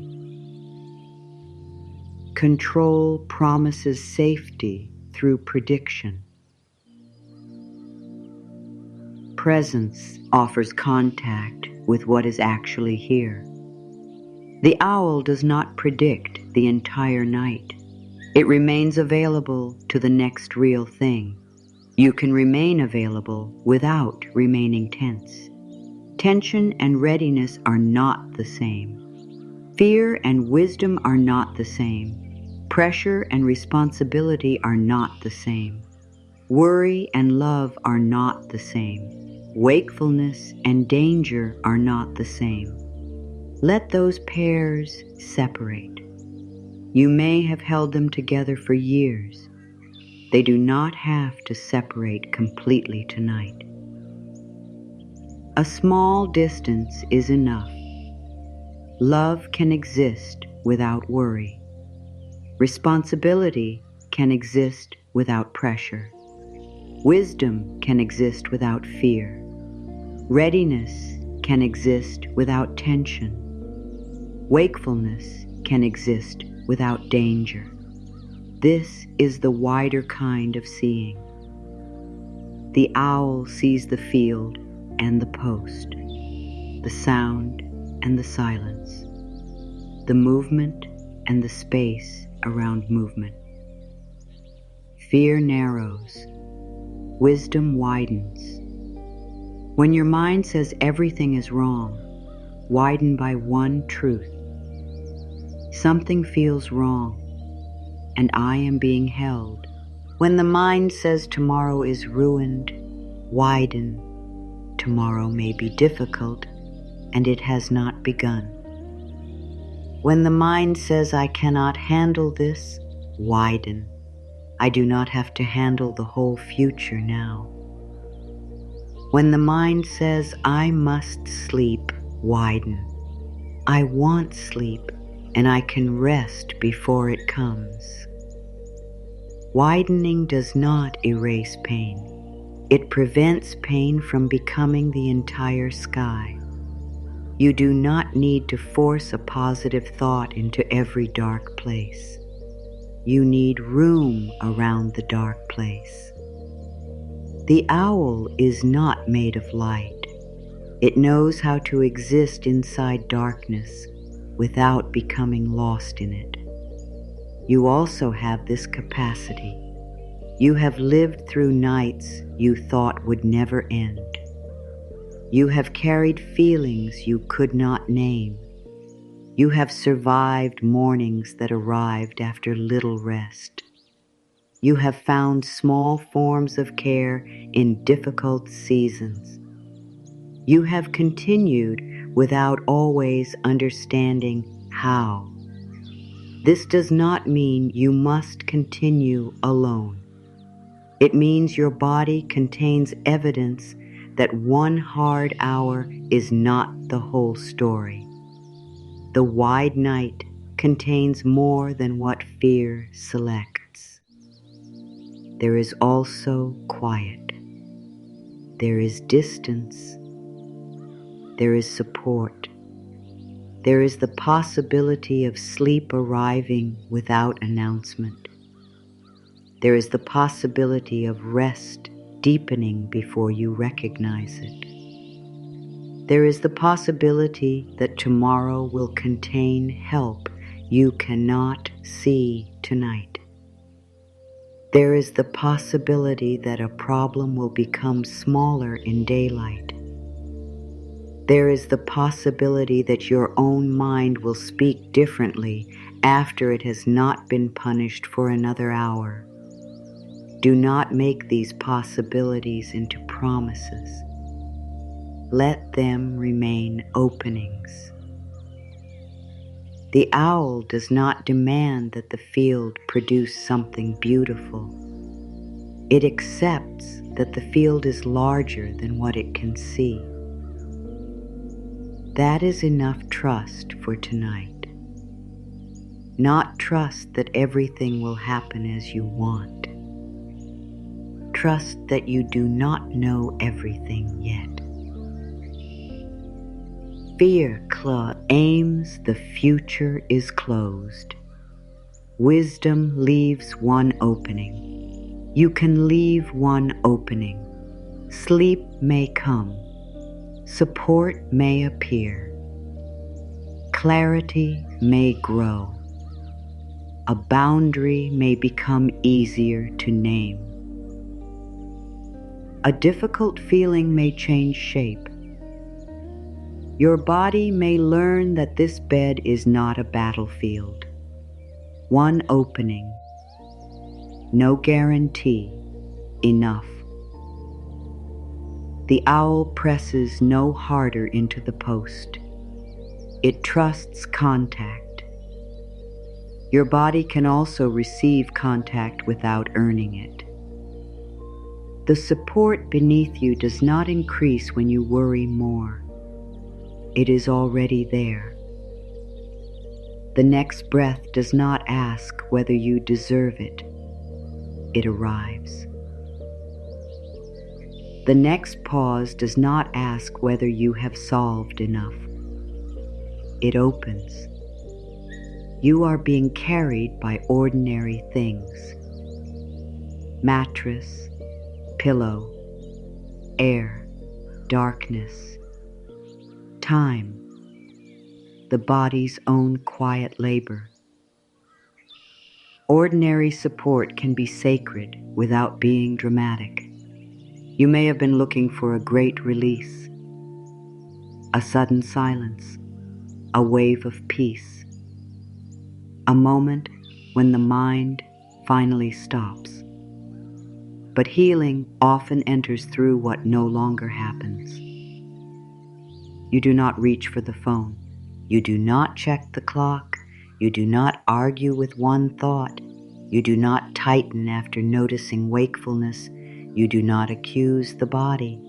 One struggle does not begin. That absence matters.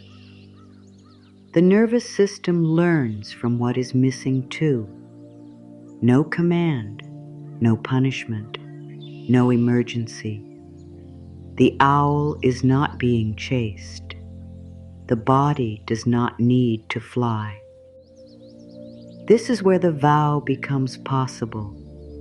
Not a vow to sleep, not a vow to stay calm, not a vow to feel nothing. A vow made entirely from the owl's world. A sentence with no demand beyond the image. I choose the still post and let the wide night open around me. Let it stand. The main movement is not toward the night. The night opens around you. You do not have to reach across it. You do not have to fill it. You do not have to understand every sound within it. The post remains beneath you. The field remains wide.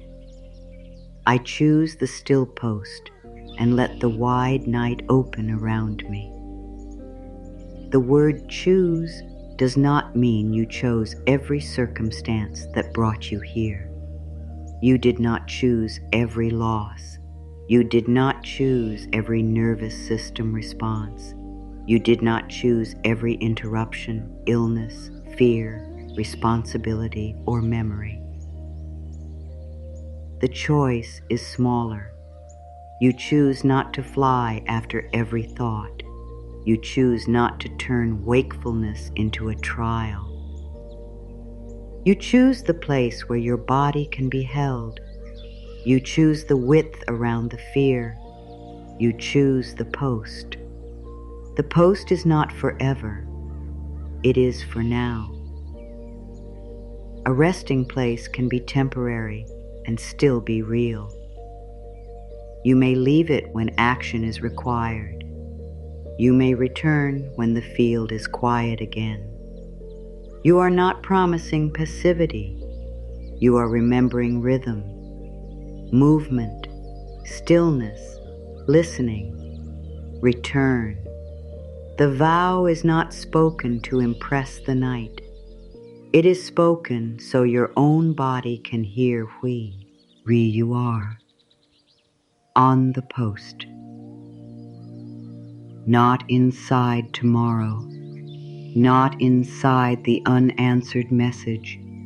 Not inside another person's mind. Not inside the worst possibility. Here, supported, aware, unhurried.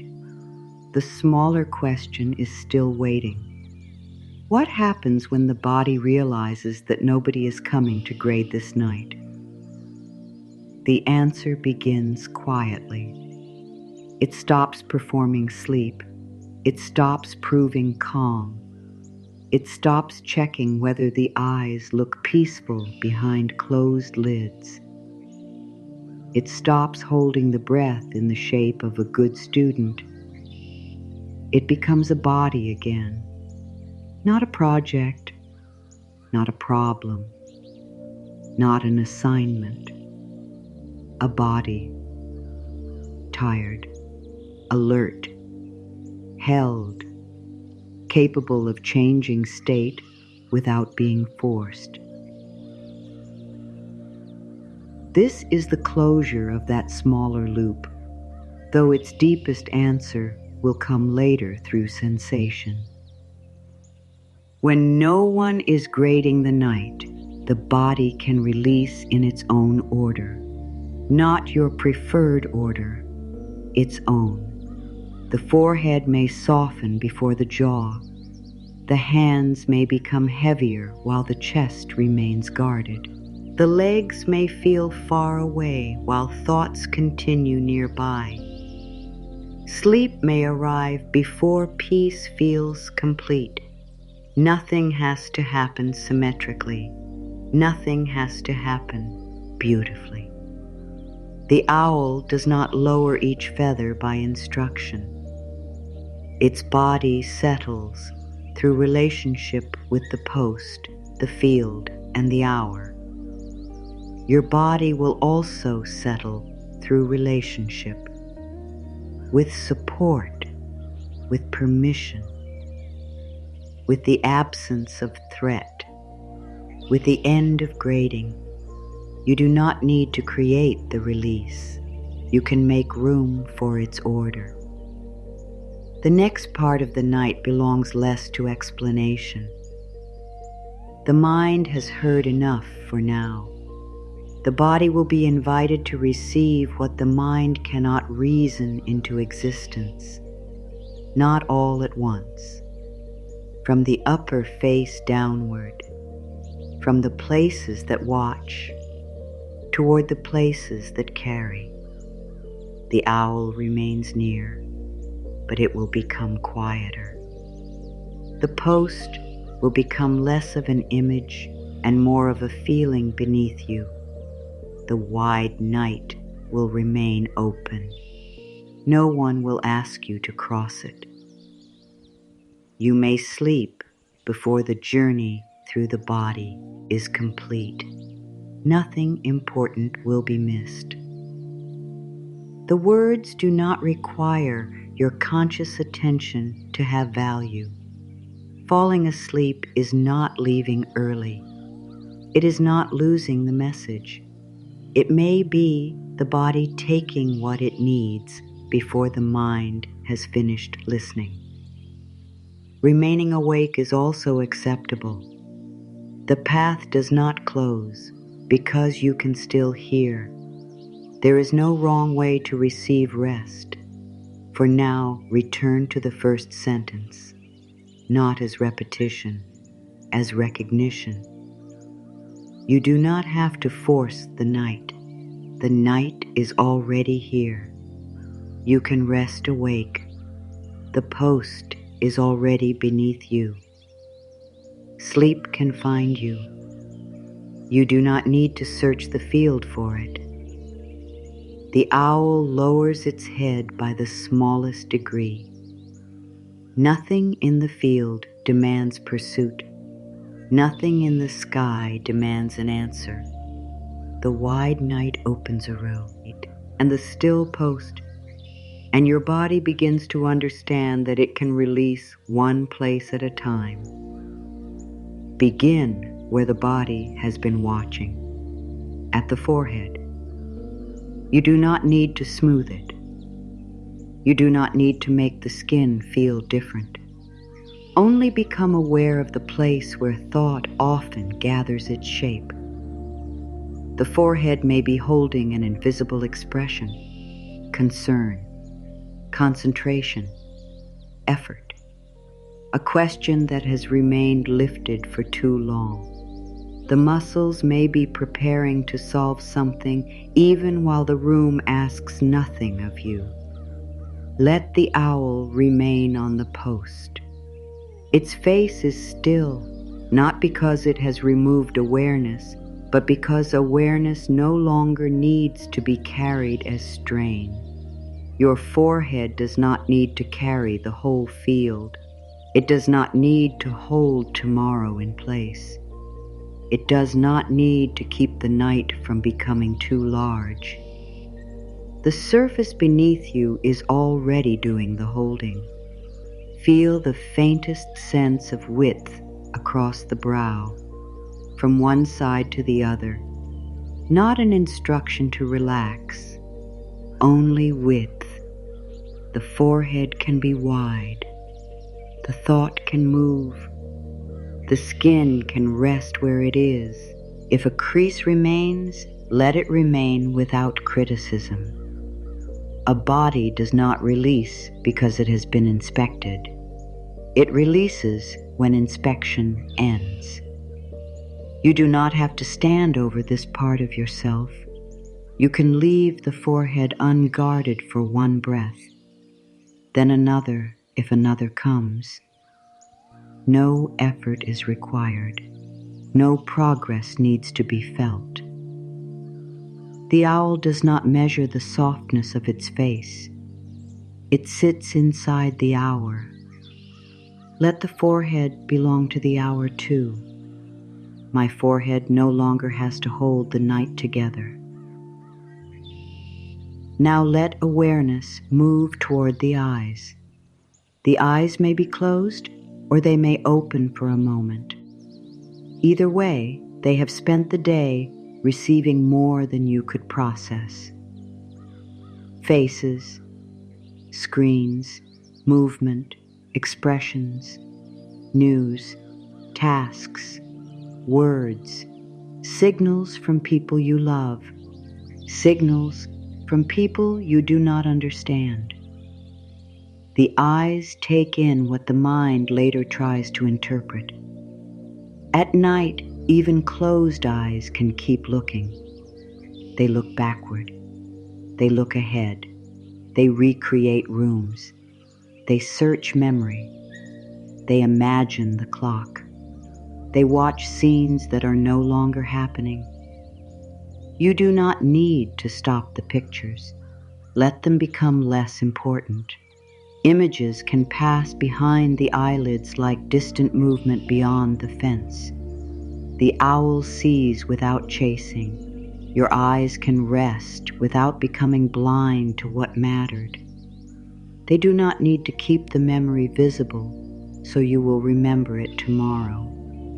They do not need to watch the future so you will be prepared. Your eyes have already seen enough for one day. The muscles around them may feel tired, tight, warm, dry, restless, or active. Nothing needs to be repaired now. Let the space behind the eyes feel deeper than the images crossing it. The image is not the whole space. The memory is not the whole space. The fear is not the whole space. There is darkness behind the picture. There is room around the thought. The eyes do not need to look for sleep. Sleep does not need to be found by sight. The owl's open gaze belongs to the night, and your closed or open eyes belong to this moment. No comparison, no demand. My eyes can stop searching for what comes next. Bring awareness toward the jaw. The jaw may have been speaking silently all day, holding back a reply, containing anger, preparing an explanation, keeping tears behind the teeth, making your voice sound calm, smiling when you wanted to leave, agreeing when some part of you wanted time. The jaw often holds what the mouth did not say. You do not need to discover every sentence now. You do not need to decide whether you should have spoken differently. The body can release the effort without releasing the truth. Your truth will still be there in daylight. A boundary does not disappear because your jaw rests. A necessary conversation does not become less necessary because your teeth are no longer pressing together. You can care for the truth without gripping it. Feel the upper and lower teeth. They do not need to meet. There may be a small space. There may not. Let the tongue rest where it finds less work. No perfect position, no technique. The mouth does not need to prove that it is relaxed. The owl does not bite down on the night. It does not hold the field between its beak. It trusts that what matters will still exist when movement becomes possible. Your jaw can learn the same timing. Words for tomorrow can wait without being lost.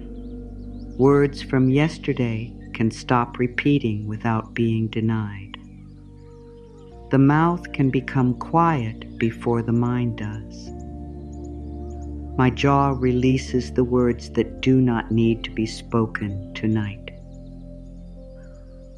Now the throat.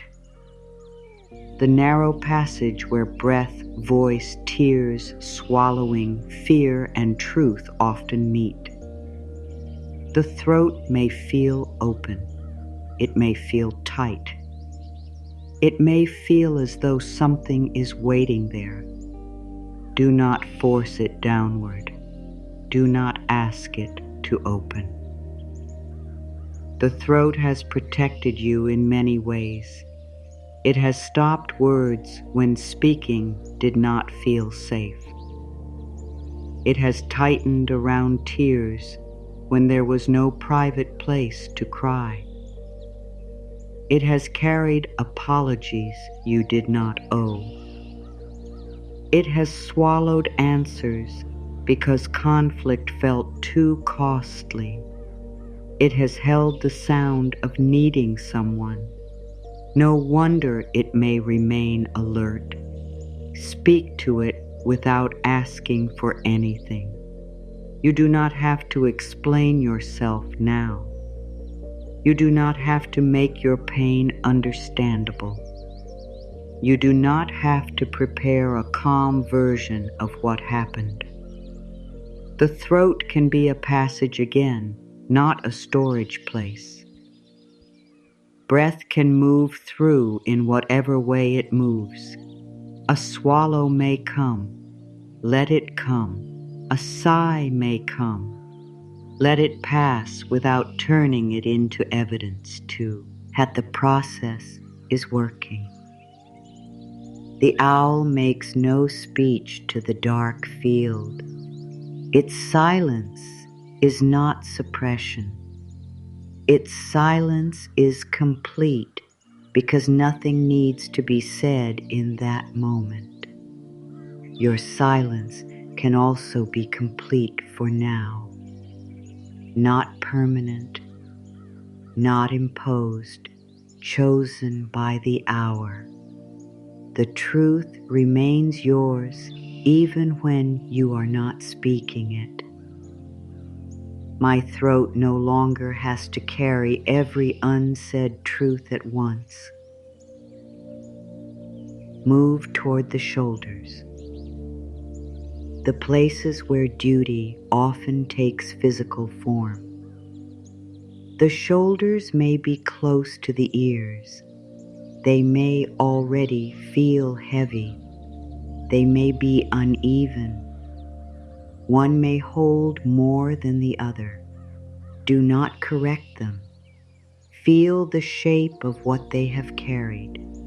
Work, responsibility, other people's expectations, the emotional weather of a room, the need to appear steady, the fear of disappointing someone, the belief that you must be available, the pressure to know what to do. Shoulders learn to rise when life feels as though it may fall. They prepare to catch what has not yet dropped. They prepare to defend. They prepare to lift more. Tonight, there is nothing above you that you must hold. The ceiling does not need your strength. Tomorrow is not resting on your shoulders. The people you love are not safer because your muscles remain raised. The problem does not become more manageable because you carry it through the night.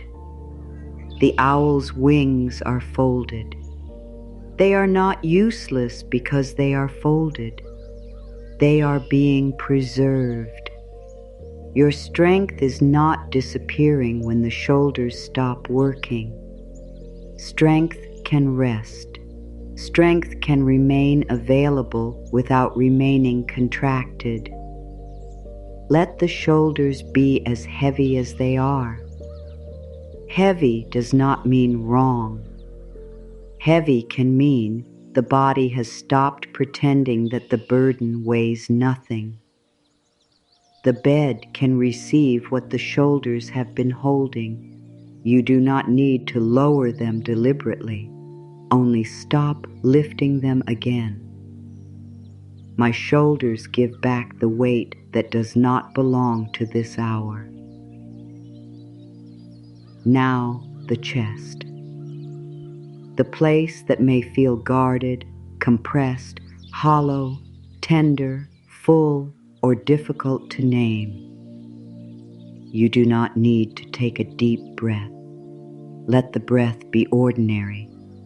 The chest has heard too many instructions. Breathe slower. Breathe deeper. Calm down. Open your heart. Release. Tonight, the chest does not need to obey. It can move in its own rhythm. Small breath, larger breath, pause, another breath.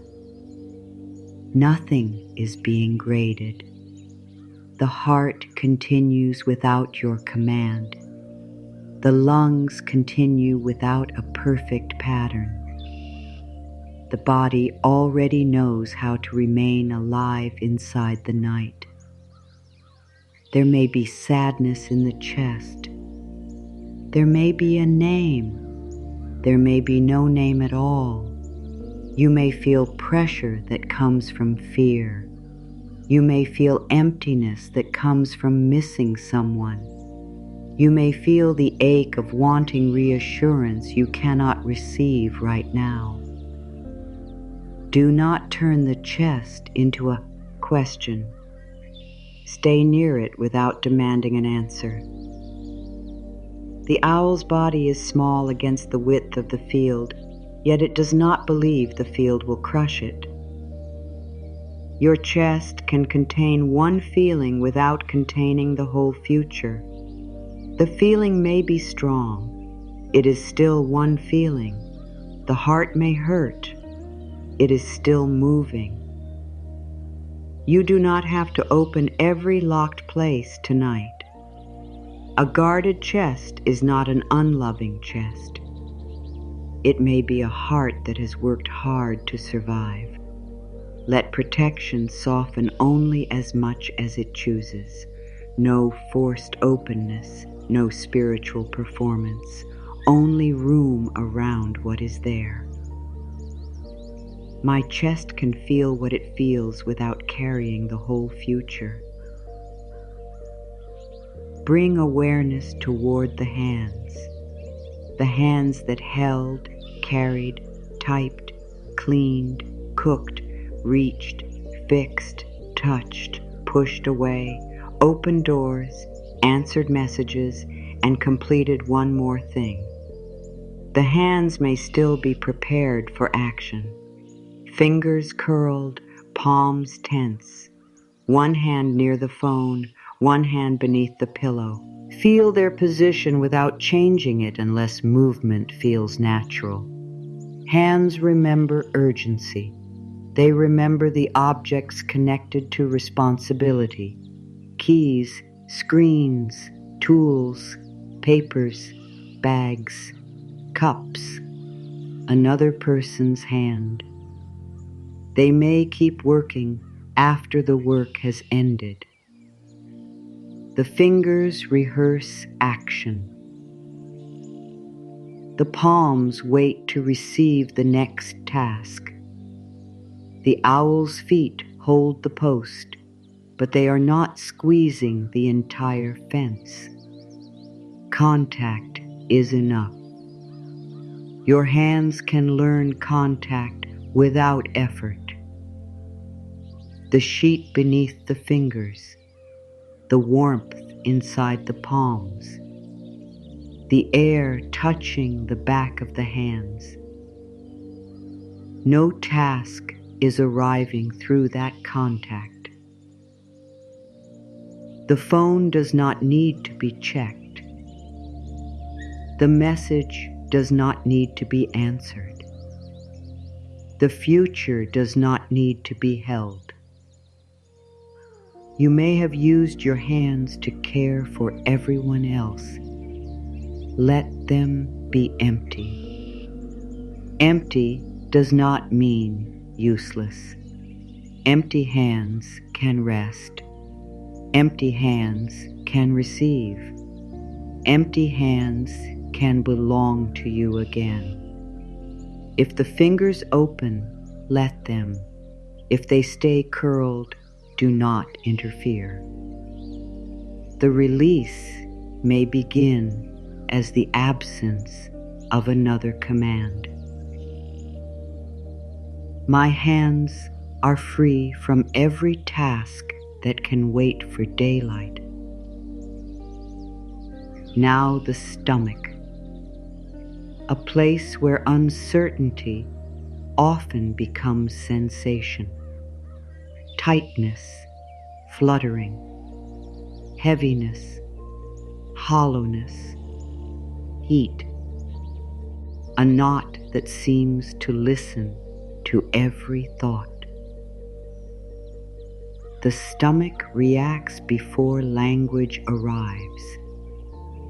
It knows when a room feels uncertain. It knows when a conversation changes. It knows when fear enters, even if the face remains calm. You may have spent the day overriding it. You said nothing was wrong. You kept going. You ate quickly or forgot to eat. You told yourself not to be dramatic. The stomach continued speaking in sensation. Tonight, do not silence it. Do not turn it into a warning either. Let the sensation be physical.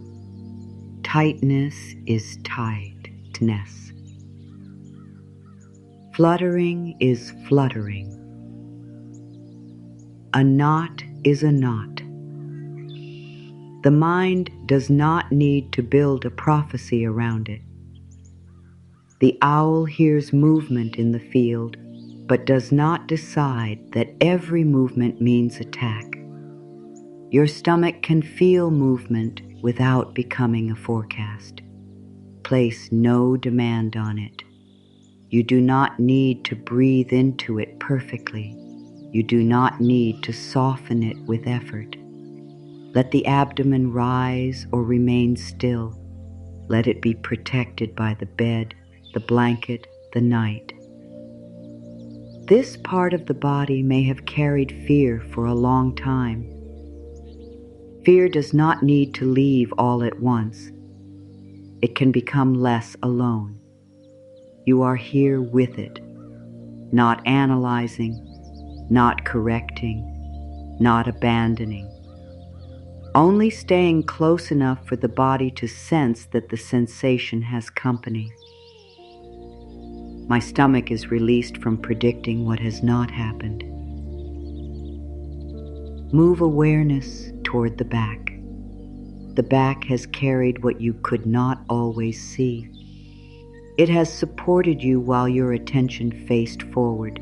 It has held you through hours of sitting, standing, moving, bending, and bracing.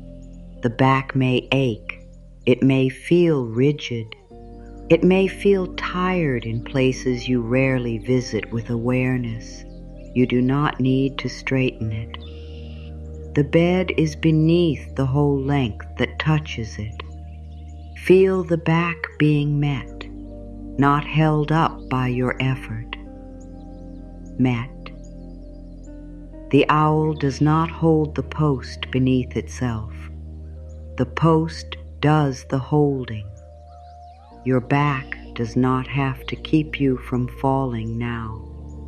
The surface beneath you has taken that job.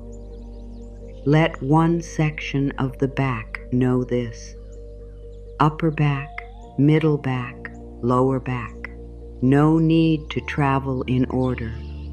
One place may receive the message before another. You do not have to carry yourself while lying down. That habit can end for a while. There may be old vigilance in the back. The feeling that something is behind you. The need to stay prepared. The body may have learned not to expose its back to the world. Honor that intelligence. Then offer present information. There is support behind you now. Nothing is asking you to stand. Nothing is pushing you forward. Nothing is chasing you through this room. My back is fully received by what is beneath me. Now the hips, the deep center of balance and movement, the place that carries transitions, standing, sitting, turning, walking away, moving closer.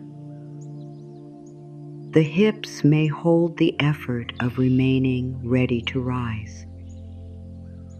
A part of the body may still believe that rest could be interrupted at any moment. It keeps a small reserve of tension, prepared to get up, prepared to leave, prepared to respond. You do not need to remove that readiness by force. Only let the body know that rising is not required now. The owl's body settles around the post. It could fly. It is not trapped. Its stillness is chosen because movement is unnecessary. Your hips can rest more easily when the body remembers it still has choice. You are not being held against your will. You can move if you need to. You can change position. You can get water. You can open your eyes. You can seek help. Choice makes stillness safer. The hips do not have to brace against being trapped. Let their weight spread into the surface beneath them. One side, then the other. Uneven is acceptable. The body is not a diagram. It does not need to release in perfect balance. The post holds the owl at the point where it rests. The bed holds you at every point where you arrive.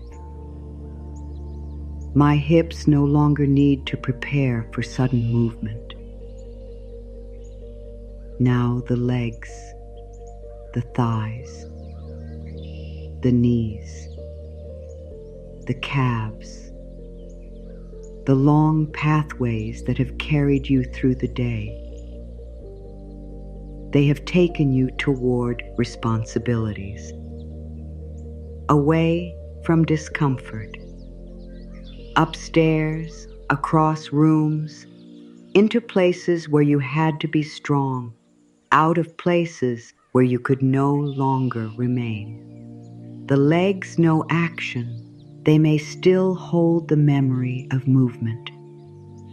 A restless current, a twitch, a need to change position. Let movement happen if it needs to. Stillness is not compulsory. The owl's legs are quiet because they are supported, not because they are forbidden to move. Your legs can feel their full length without being ordered into heaviness, from the hips to the knees, from the knees to the ankles, a long distance through the body. You do not need to travel it. Awareness can touch the whole length at once, or only one small place. The knees may hold old readiness. The calves may hold the momentum of the day. The thighs may feel dense with effort. Nothing needs to drain away dramatically. Let the legs understand that there is nowhere to go tonight. No conversation to enter. No problem to chase. No person to follow. No future to reach before it arrives. You have reached the place where the body can stop traveling. My legs are released from carrying me into tomorrow before tomorrow begins. Finally, the feet. The parts of you closest to the end of the bed. The feet that have touched the ground, shoes, floors, steps, paths, and thresholds. They have carried your weight without asking for recognition. They may be warm, cool, tense, still, far away. Let them be exactly as they are. The toes do not need to curl around the next day. The soles do not need to prepare for standing. The ankles do not need to hold direction. The feet have arrived. This is the message. Arrived. Not completed, not solved, not healed forever. Arrived here. The owl's feet rest around the fence post. They know the post is beneath them.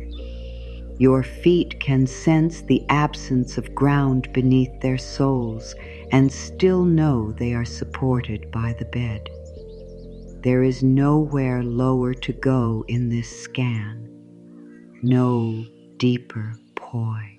That you must reach. The body has been met from forehead to feet, not perfected, met. The night has touched every place without asking it to change. If one area remains tense, it has not failed. If thought continues, the scan has not failed. If you are still awake, nothing has failed. The feet may be the last part to receive the message, or they may have been ready from the beginning. No order matters now. Let the whole body become one creature on one resting place. The owl on the post, you on the bed, both held, both awake or drifting, both free from the demand to become something else immediately. My feet have arrived, and they do not need to carry me anywhere else tonight. Now there is nothing more to scan. The body does not need to be checked from the beginning. Do not return to the forehead to see whether it remained soft. Do not inspect the jaw. Do not test the shoulders. Do not measure the breath. The body has heard enough. Let the places release in their own order. Some may soften now. Some may soften after you stop listening. Some may remain guarded until another night. No pressure. The owl does not ask each feather for a report. It rests as one body. You can rest as one body too. Forehead, eyes, jaw, throat, shoulders, chest, hands, stomach, back, hips, legs, feet, no longer separate tasks. One body, one post, one wide night. The thoughts may continue crossing the field. Let them move farther away, not because you push them, because you stop walking toward them. A thought about tomorrow, farther, a memory from today, farther, a question with no answer, farther. They do not have to disappear. Distance is enough. The owl remains still. The field moves around it. Your body remains held. The night moves around you. You are not responsible for guiding it toward morning. You are not responsible for guiding yourself into sleep. The hour knows how to pass. The body knows more than the mind can supervise. The next breath will come or become quieter. The next thought will appear or dissolve. The next moment will arrive without being summoned. You can stop calling for it. There is no prize at the end of this descent, no final level, no proof. The body scan was not a staircase you had to complete. It was a way of letting every part hear the same message in its own language. You are not required to work now.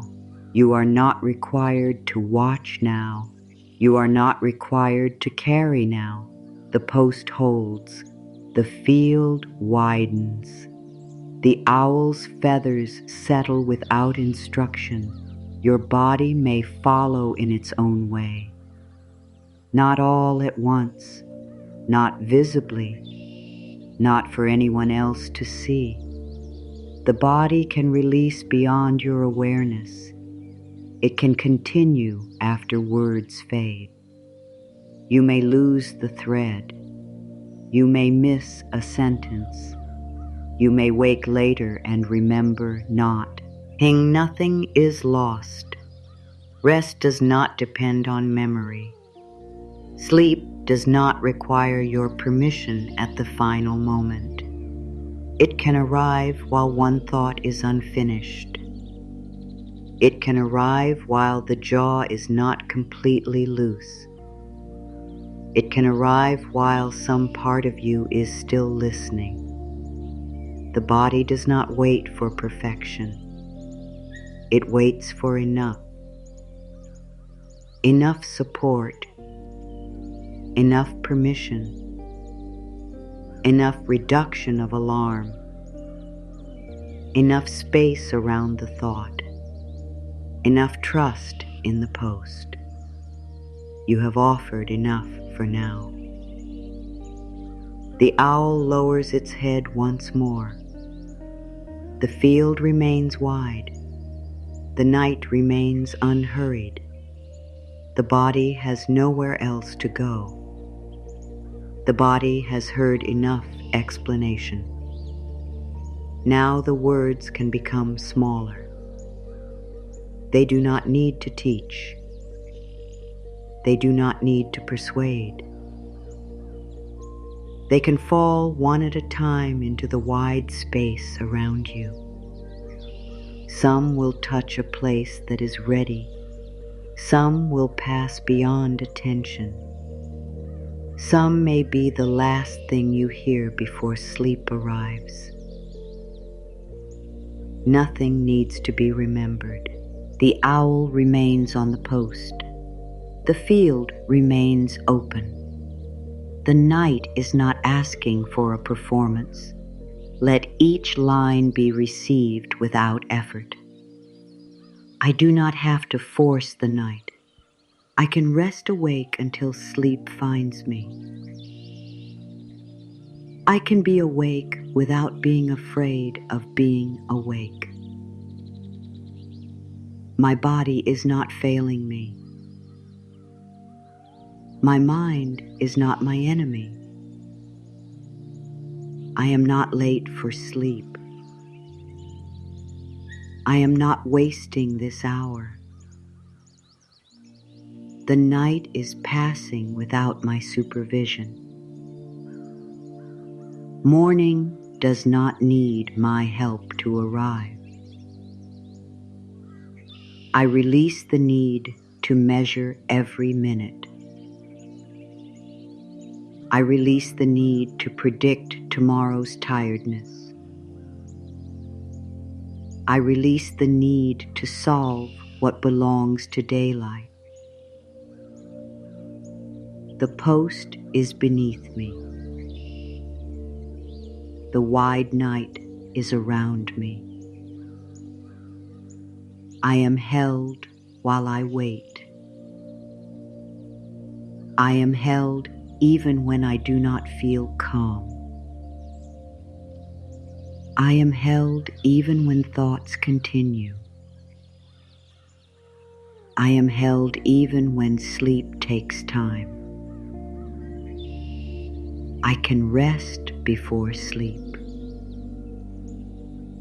I can rest inside wakefulness. I can rest without proving that I am resting. I can stop checking whether this is working. I can let one breath be only one breath. I can let one thought be only one thought. I can let one feeling be only one feeling. Nothing has to become a prophecy. Nothing has to become a verdict.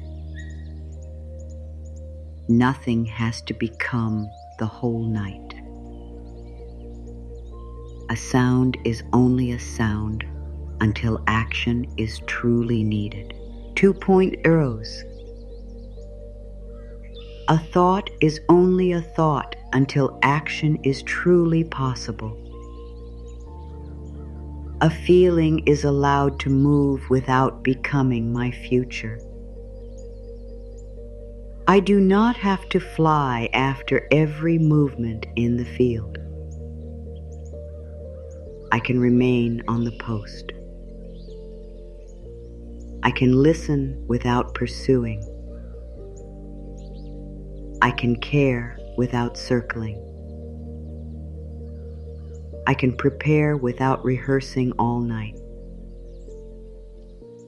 I can love without worrying myself into exhaustion. I can be responsible without punishing my body. I can be wise without being tense. I can be alert without living in alarm.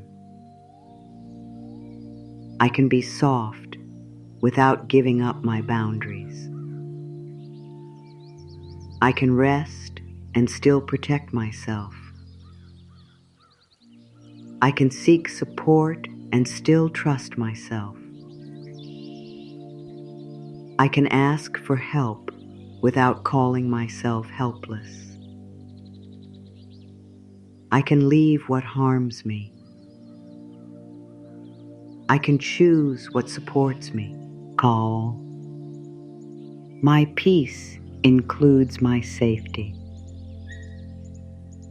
My compassion includes me. The owl is still not trapped. I am still not powerless. The owl can fly when movement is needed. I can move when movement is needed. For now, nothing asks me to rise. For now, nothing asks me to answer. For now, nothing asks me to decide. For now, I can remain. I am willing to let wakefulness feel safe. I am willing to let the body learn slowly. I am willing to stop grading this night. I am willing to stop performing calm. I am willing to let sleep arrive without being watched. I am willing to receive rest in forms I cannot measure. The forehead can stop holding tomorrow. The eyes can stop searching. The jaw can stop rehearsing. The throat can stop storing every unsaid word. The shoulders can stop lifting the future. The chest can feel without forecasting. The hands can remain empty. The stomach can stop predicting. The back can receive support. The hips can stop preparing to flee. The legs can stop traveling. The feet have arrived. The whole body has arrived. There is nowhere else to go. There is nothing else to prove. I choose the still post and let the night open around me. I choose the still post and let the wide night open around me. The field is wider than one fear. The night is wider than one thought. My life is wider than one difficult hour. My worth is wider than one tired morning. My future is wider than what fear can see. I do not have to know everything tonight.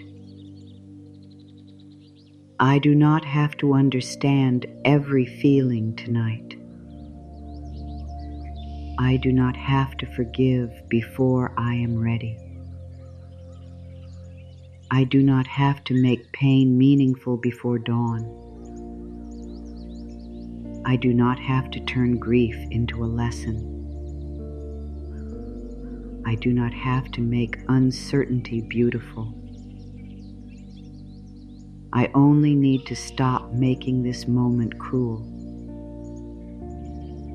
I can speak to myself without impatience. I can meet my body without criticism.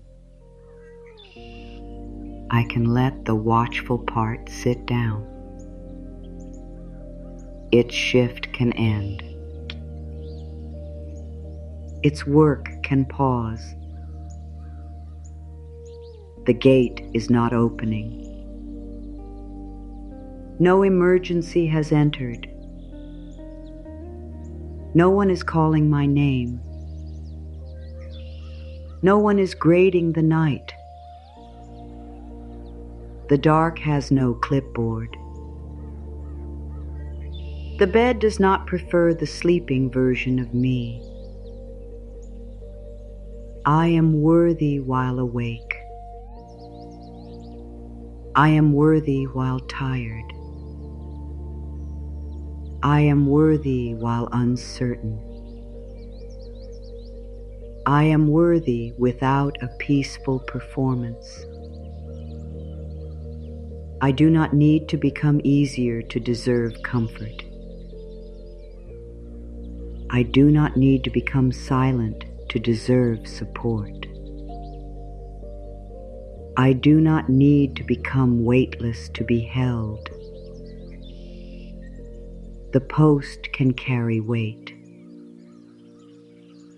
The bed can carry weight. The night can hold unfinished things. I can be unfinished and still rest. I can be worried and still rest. I can be sad and still rest. I can be angry and still rest. I can miss someone and still rest.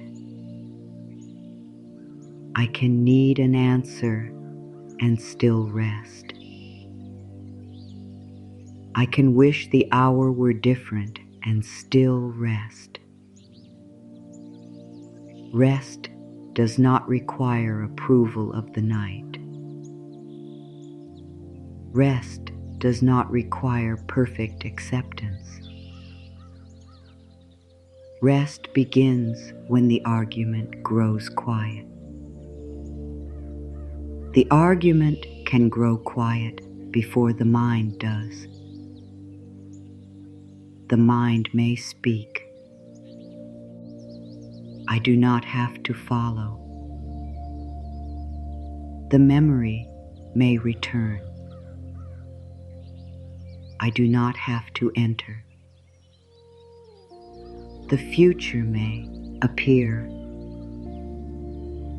I do not have to travel there. Another person's face may come to mind. I do not have to live inside their thoughts. Their silence is not my room. Their choice is not my body.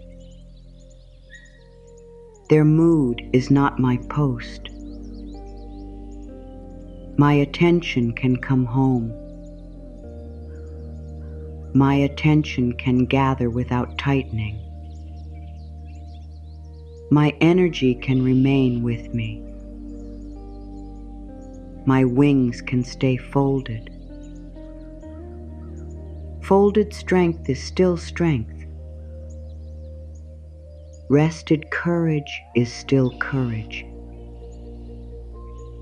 Quiet wisdom is still wisdom.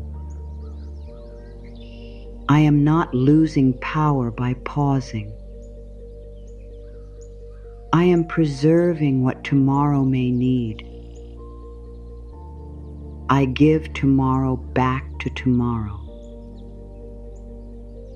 I give yesterday back to yesterday. I keep only this supported moment.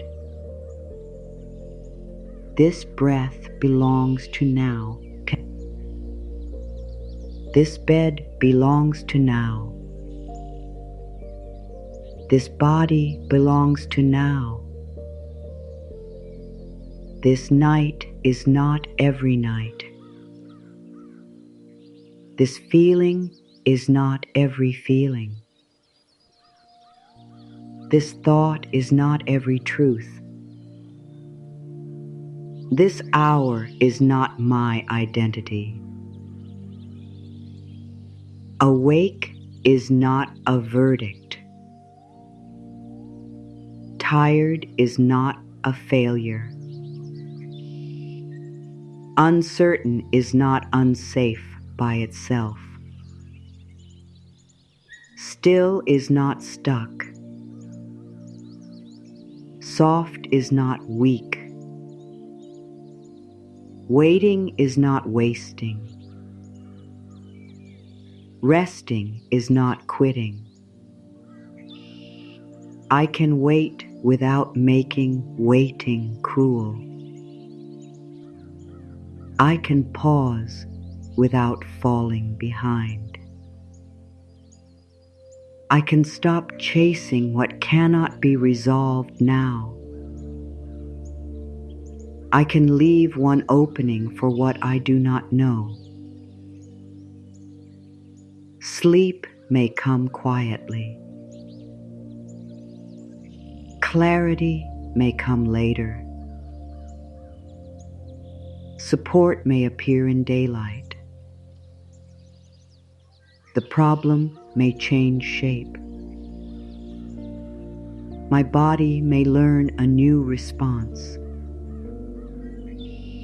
I do not need guarantees to leave one opening. One opening is enough. One post is enough. One breath is enough. One honest moment is enough. Nothing must become dramatic. A fraction of softness counts. One unchased thought counts. One unopened screen counts. 1 minute without judgment counts. One command not given counts. The body learns from what no longer happens.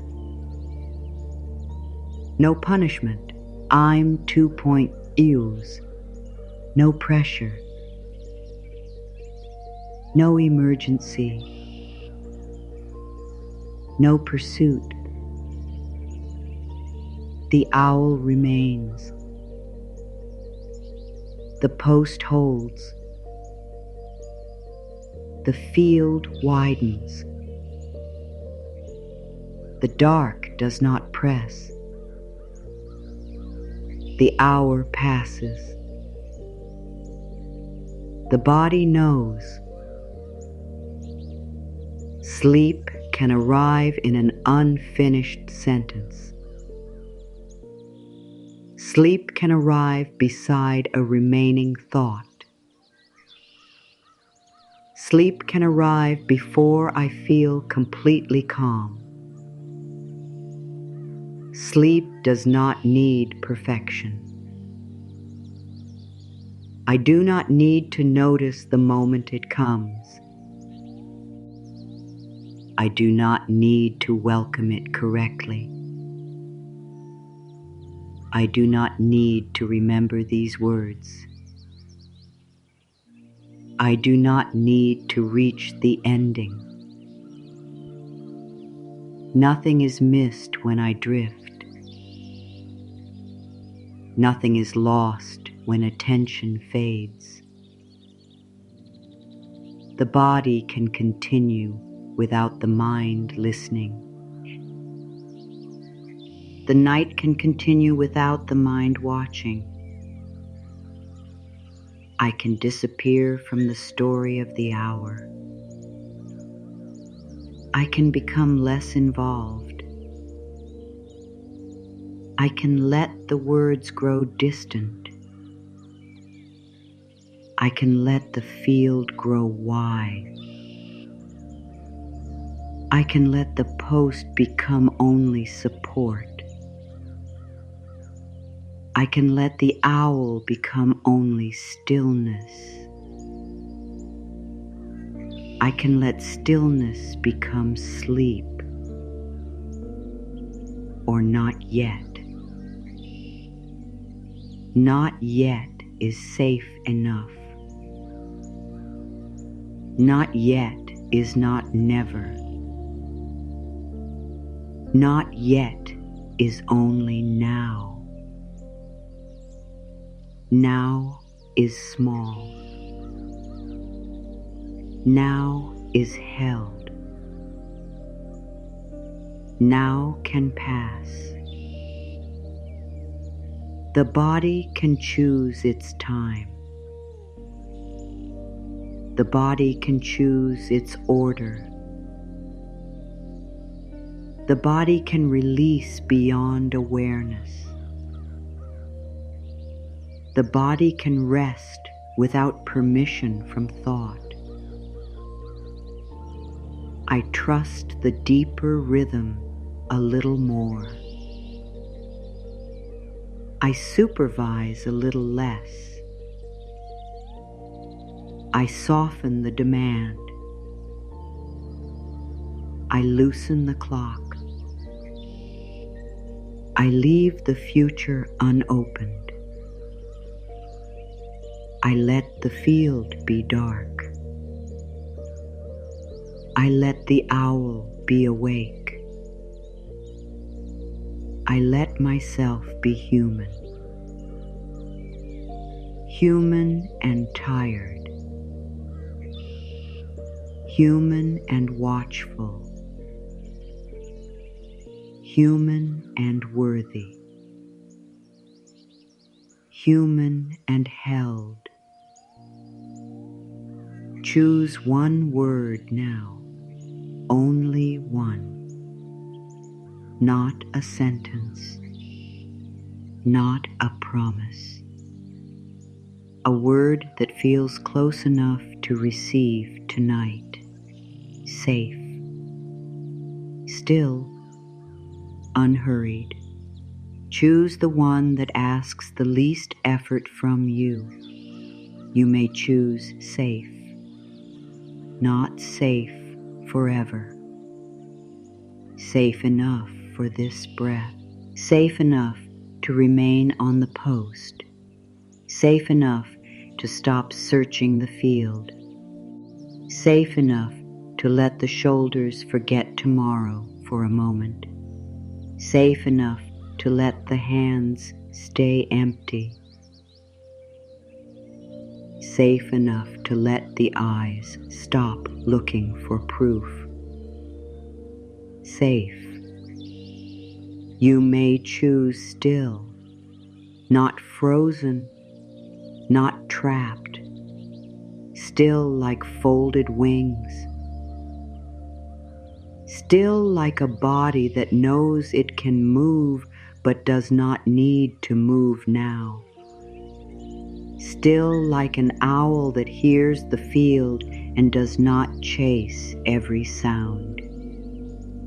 Still enough to stop turning toward every thought. Still enough to be held. Still, you may choose unhurried. The night is not racing you. Morning is not demanding that you arrive early. Sleep is not a door closing in the distance. The next breath has not accused you of being late. The body can take the time it takes. The mind can lose interest slowly. The hour can pass without being pushed. Unhurried, let your word rest beside you. Do not repeat it perfectly. Do not make it a method. You may hear it once. You may forget it. The word is not a key. It is a small marker on the fence line. A reminder of the direction you no longer need to chase. Safe, still, unhurried. Whichever word you chose, it does not need to create a feeling immediately. You can choose safe while fear remains. You can choose still while thoughts move. You can choose unhurried while part of you wants sleep now. Choice is not proof. It is orientation. The owl does not command the field to match its stillness. It remains oriented toward what is real. The post, the dark, the next sound, the next quiet. Your word can do the same. It can point without pushing. Safe, still, unhurried. Let it become smaller, safe enough, still enough, time enough, held enough, rest enough, no more than enough. There is no prize for staying tense. There is no virtue in carrying fear longer than necessary. There is no love in denying the body what it needs. I can honor what happened without reliving it all night. I can remember without reopening every wound. I can miss what is gone without disappearing into the absence. I can feel disappointment without making it my identity. I can feel uncertainty without demanding an immediate answer. I can acknowledge anger without turning it against myself. I can have needs without apologizing for existing. I can need closeness without calling myself weak. I can need distance without calling myself cold. I can protect my peace without explaining every boundary. I can let tomorrow's voice be clearer than tonight's fear. I can trust that useful action does not require endless rehearsal. I can trust that wisdom returns when pressure decreases. I can trust that my body is learning even when I cannot feel the lesson. The lesson is not sleep on command. The lesson is kindness without conditions. The lesson is support before proof. The lesson is rest before resolution. The lesson is that I do not have to become unconscious to stop fighting. I can stop fighting now, not forever. Now, I can release one demand. I can release one calculation. I can release one imagined conversation. I can release one attempt to control another person's response. I can release one version of tomorrow. I can release the belief that worry keeps everyone safe. I can release the belief that exhaustion proves devotion. I can release the belief that pressure is the only path to change. I can release the belief that I must solve pain before I deserve comfort. Comfort can come first. Support can come first. A pause can come first. The answer may come later. The conversation may come later. The plan may come later. Daylight may carry what darkness cannot. I do not have to carry daylight into the dark. The dark can remain dark. The field can remain unseen. The owl can remain still. My mind can become less interested. My body can become more important than the story. The story can pause. The story can lose its sharp edges. The story can wait outside the bed. My body is here before the story. My body is worthy before the answer. My body is worthy before the apology. My body is worthy before the achievement. My body is worthy before sleep. I do not have to earn this support. I do not have to negotiate with the pillow. I do not have to persuade the mattress to hold me. I do not have to prove anything to the night. Support is already happening. The breath is already happening. Time is already moving.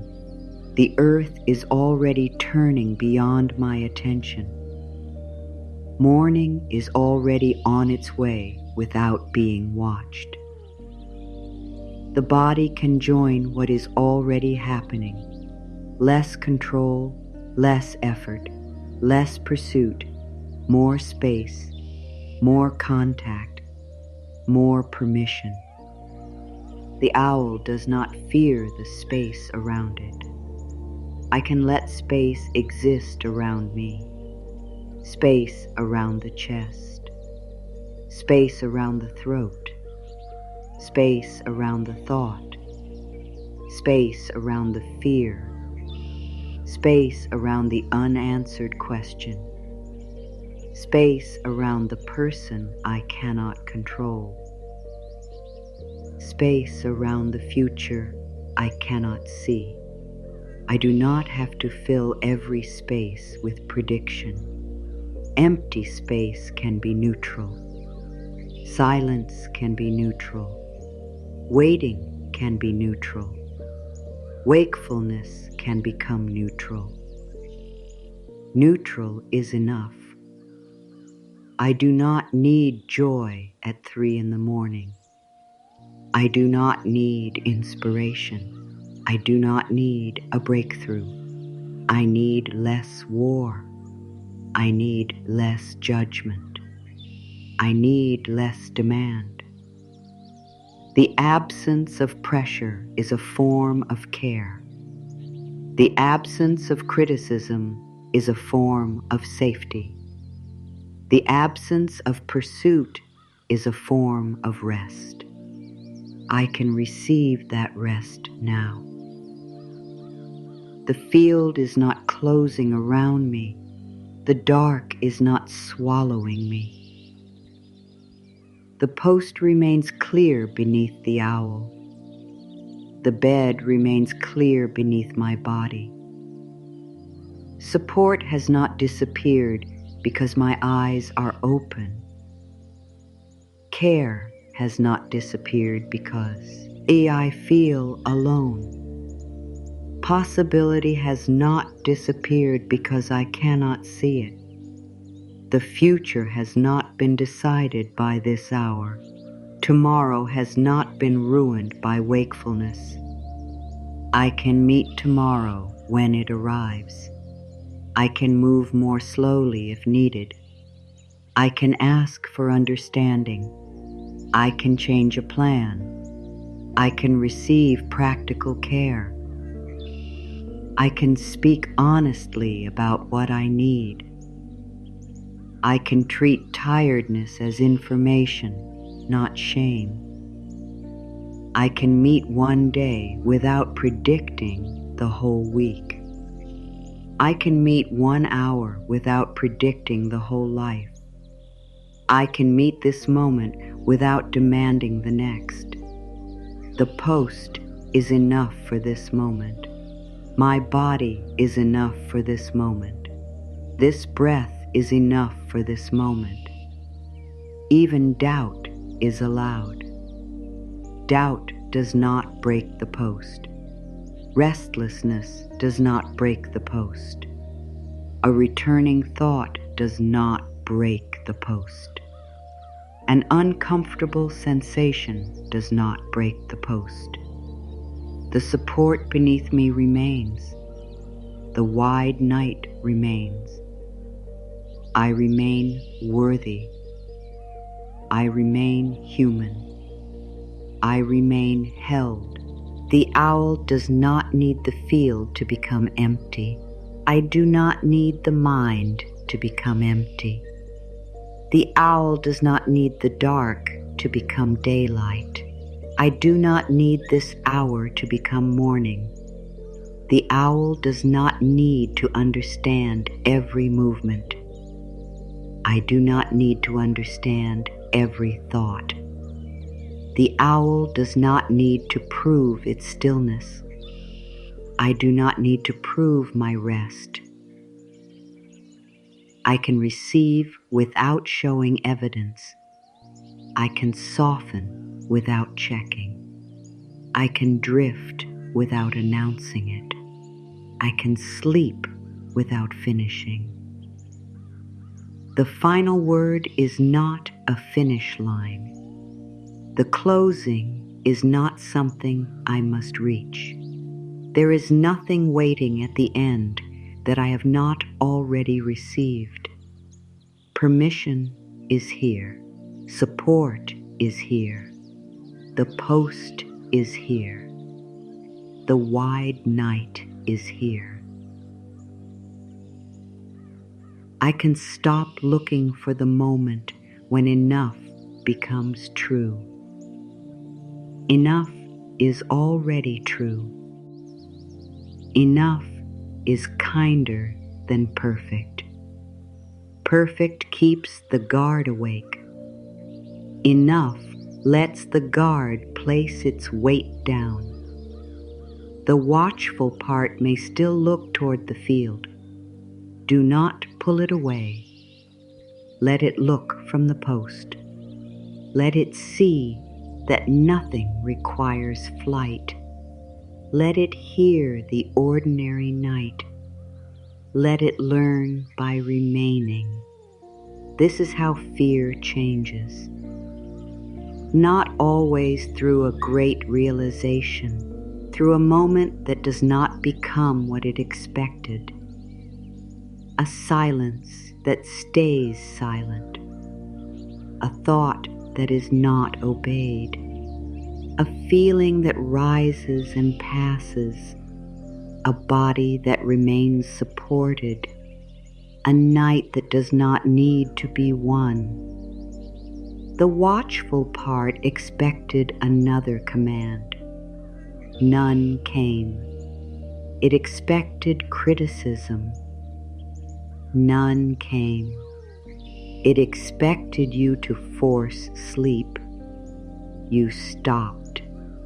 It expected to be blamed for wakefulness. You understood. It expected the whole field to become an emergency. The field remained wide. This is new evidence, small evidence, real evidence. You can let the body keep it without naming it. The owl does not write down what it learns. It remains a little less disturbed by what is familiar.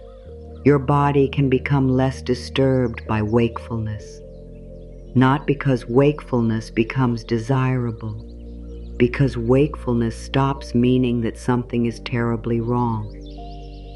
That is enough change for one night. You do not have to love the dark hour. You do not have to invite it back. You do not have to turn tonight into a victory story tomorrow. You can let it be one night in which you spoke to yourself differently. One night in which the mind was not punished for trying to protect you. One night in which the body was not treated as a broken machine. One night in which open eyes did not become an emergency. One night in which the post held. That is enough. The owl's feathers are close to its body. Its head is no longer turning toward every edge of the field. Its eyes may remain open. Its stillness is complete. You do not know whether it will fly in the next minute. You do not need to know. You do not know whether sleep will come before the next sentence. You do not need to know. The future can remain outside sight. The night does not become unsafe because it is unseen. The unseen is not automatically a threat. It is also where sleep waits. It is also where morning is forming beyond your attention. It is also where tomorrow may carry support you cannot imagine tonight. You do not need to look. You do not need to prepare. You can let what is unseen remain unseen. The field does not need to reveal its whole shape. The body does not need to reveal how close it is to sleep. The next moment does not need to announce itself.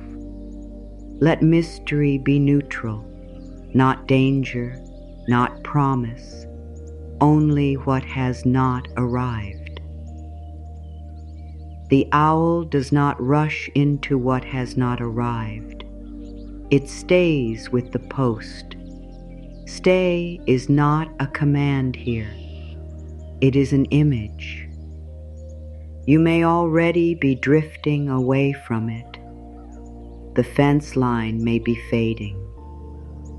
The field may be losing its edges. The owl may no longer look like an owl. It may become a small, quiet shape. Then only a feeling. Then nothing you need to follow. Words may begin to separate. Meaning may become less important. That is not failure.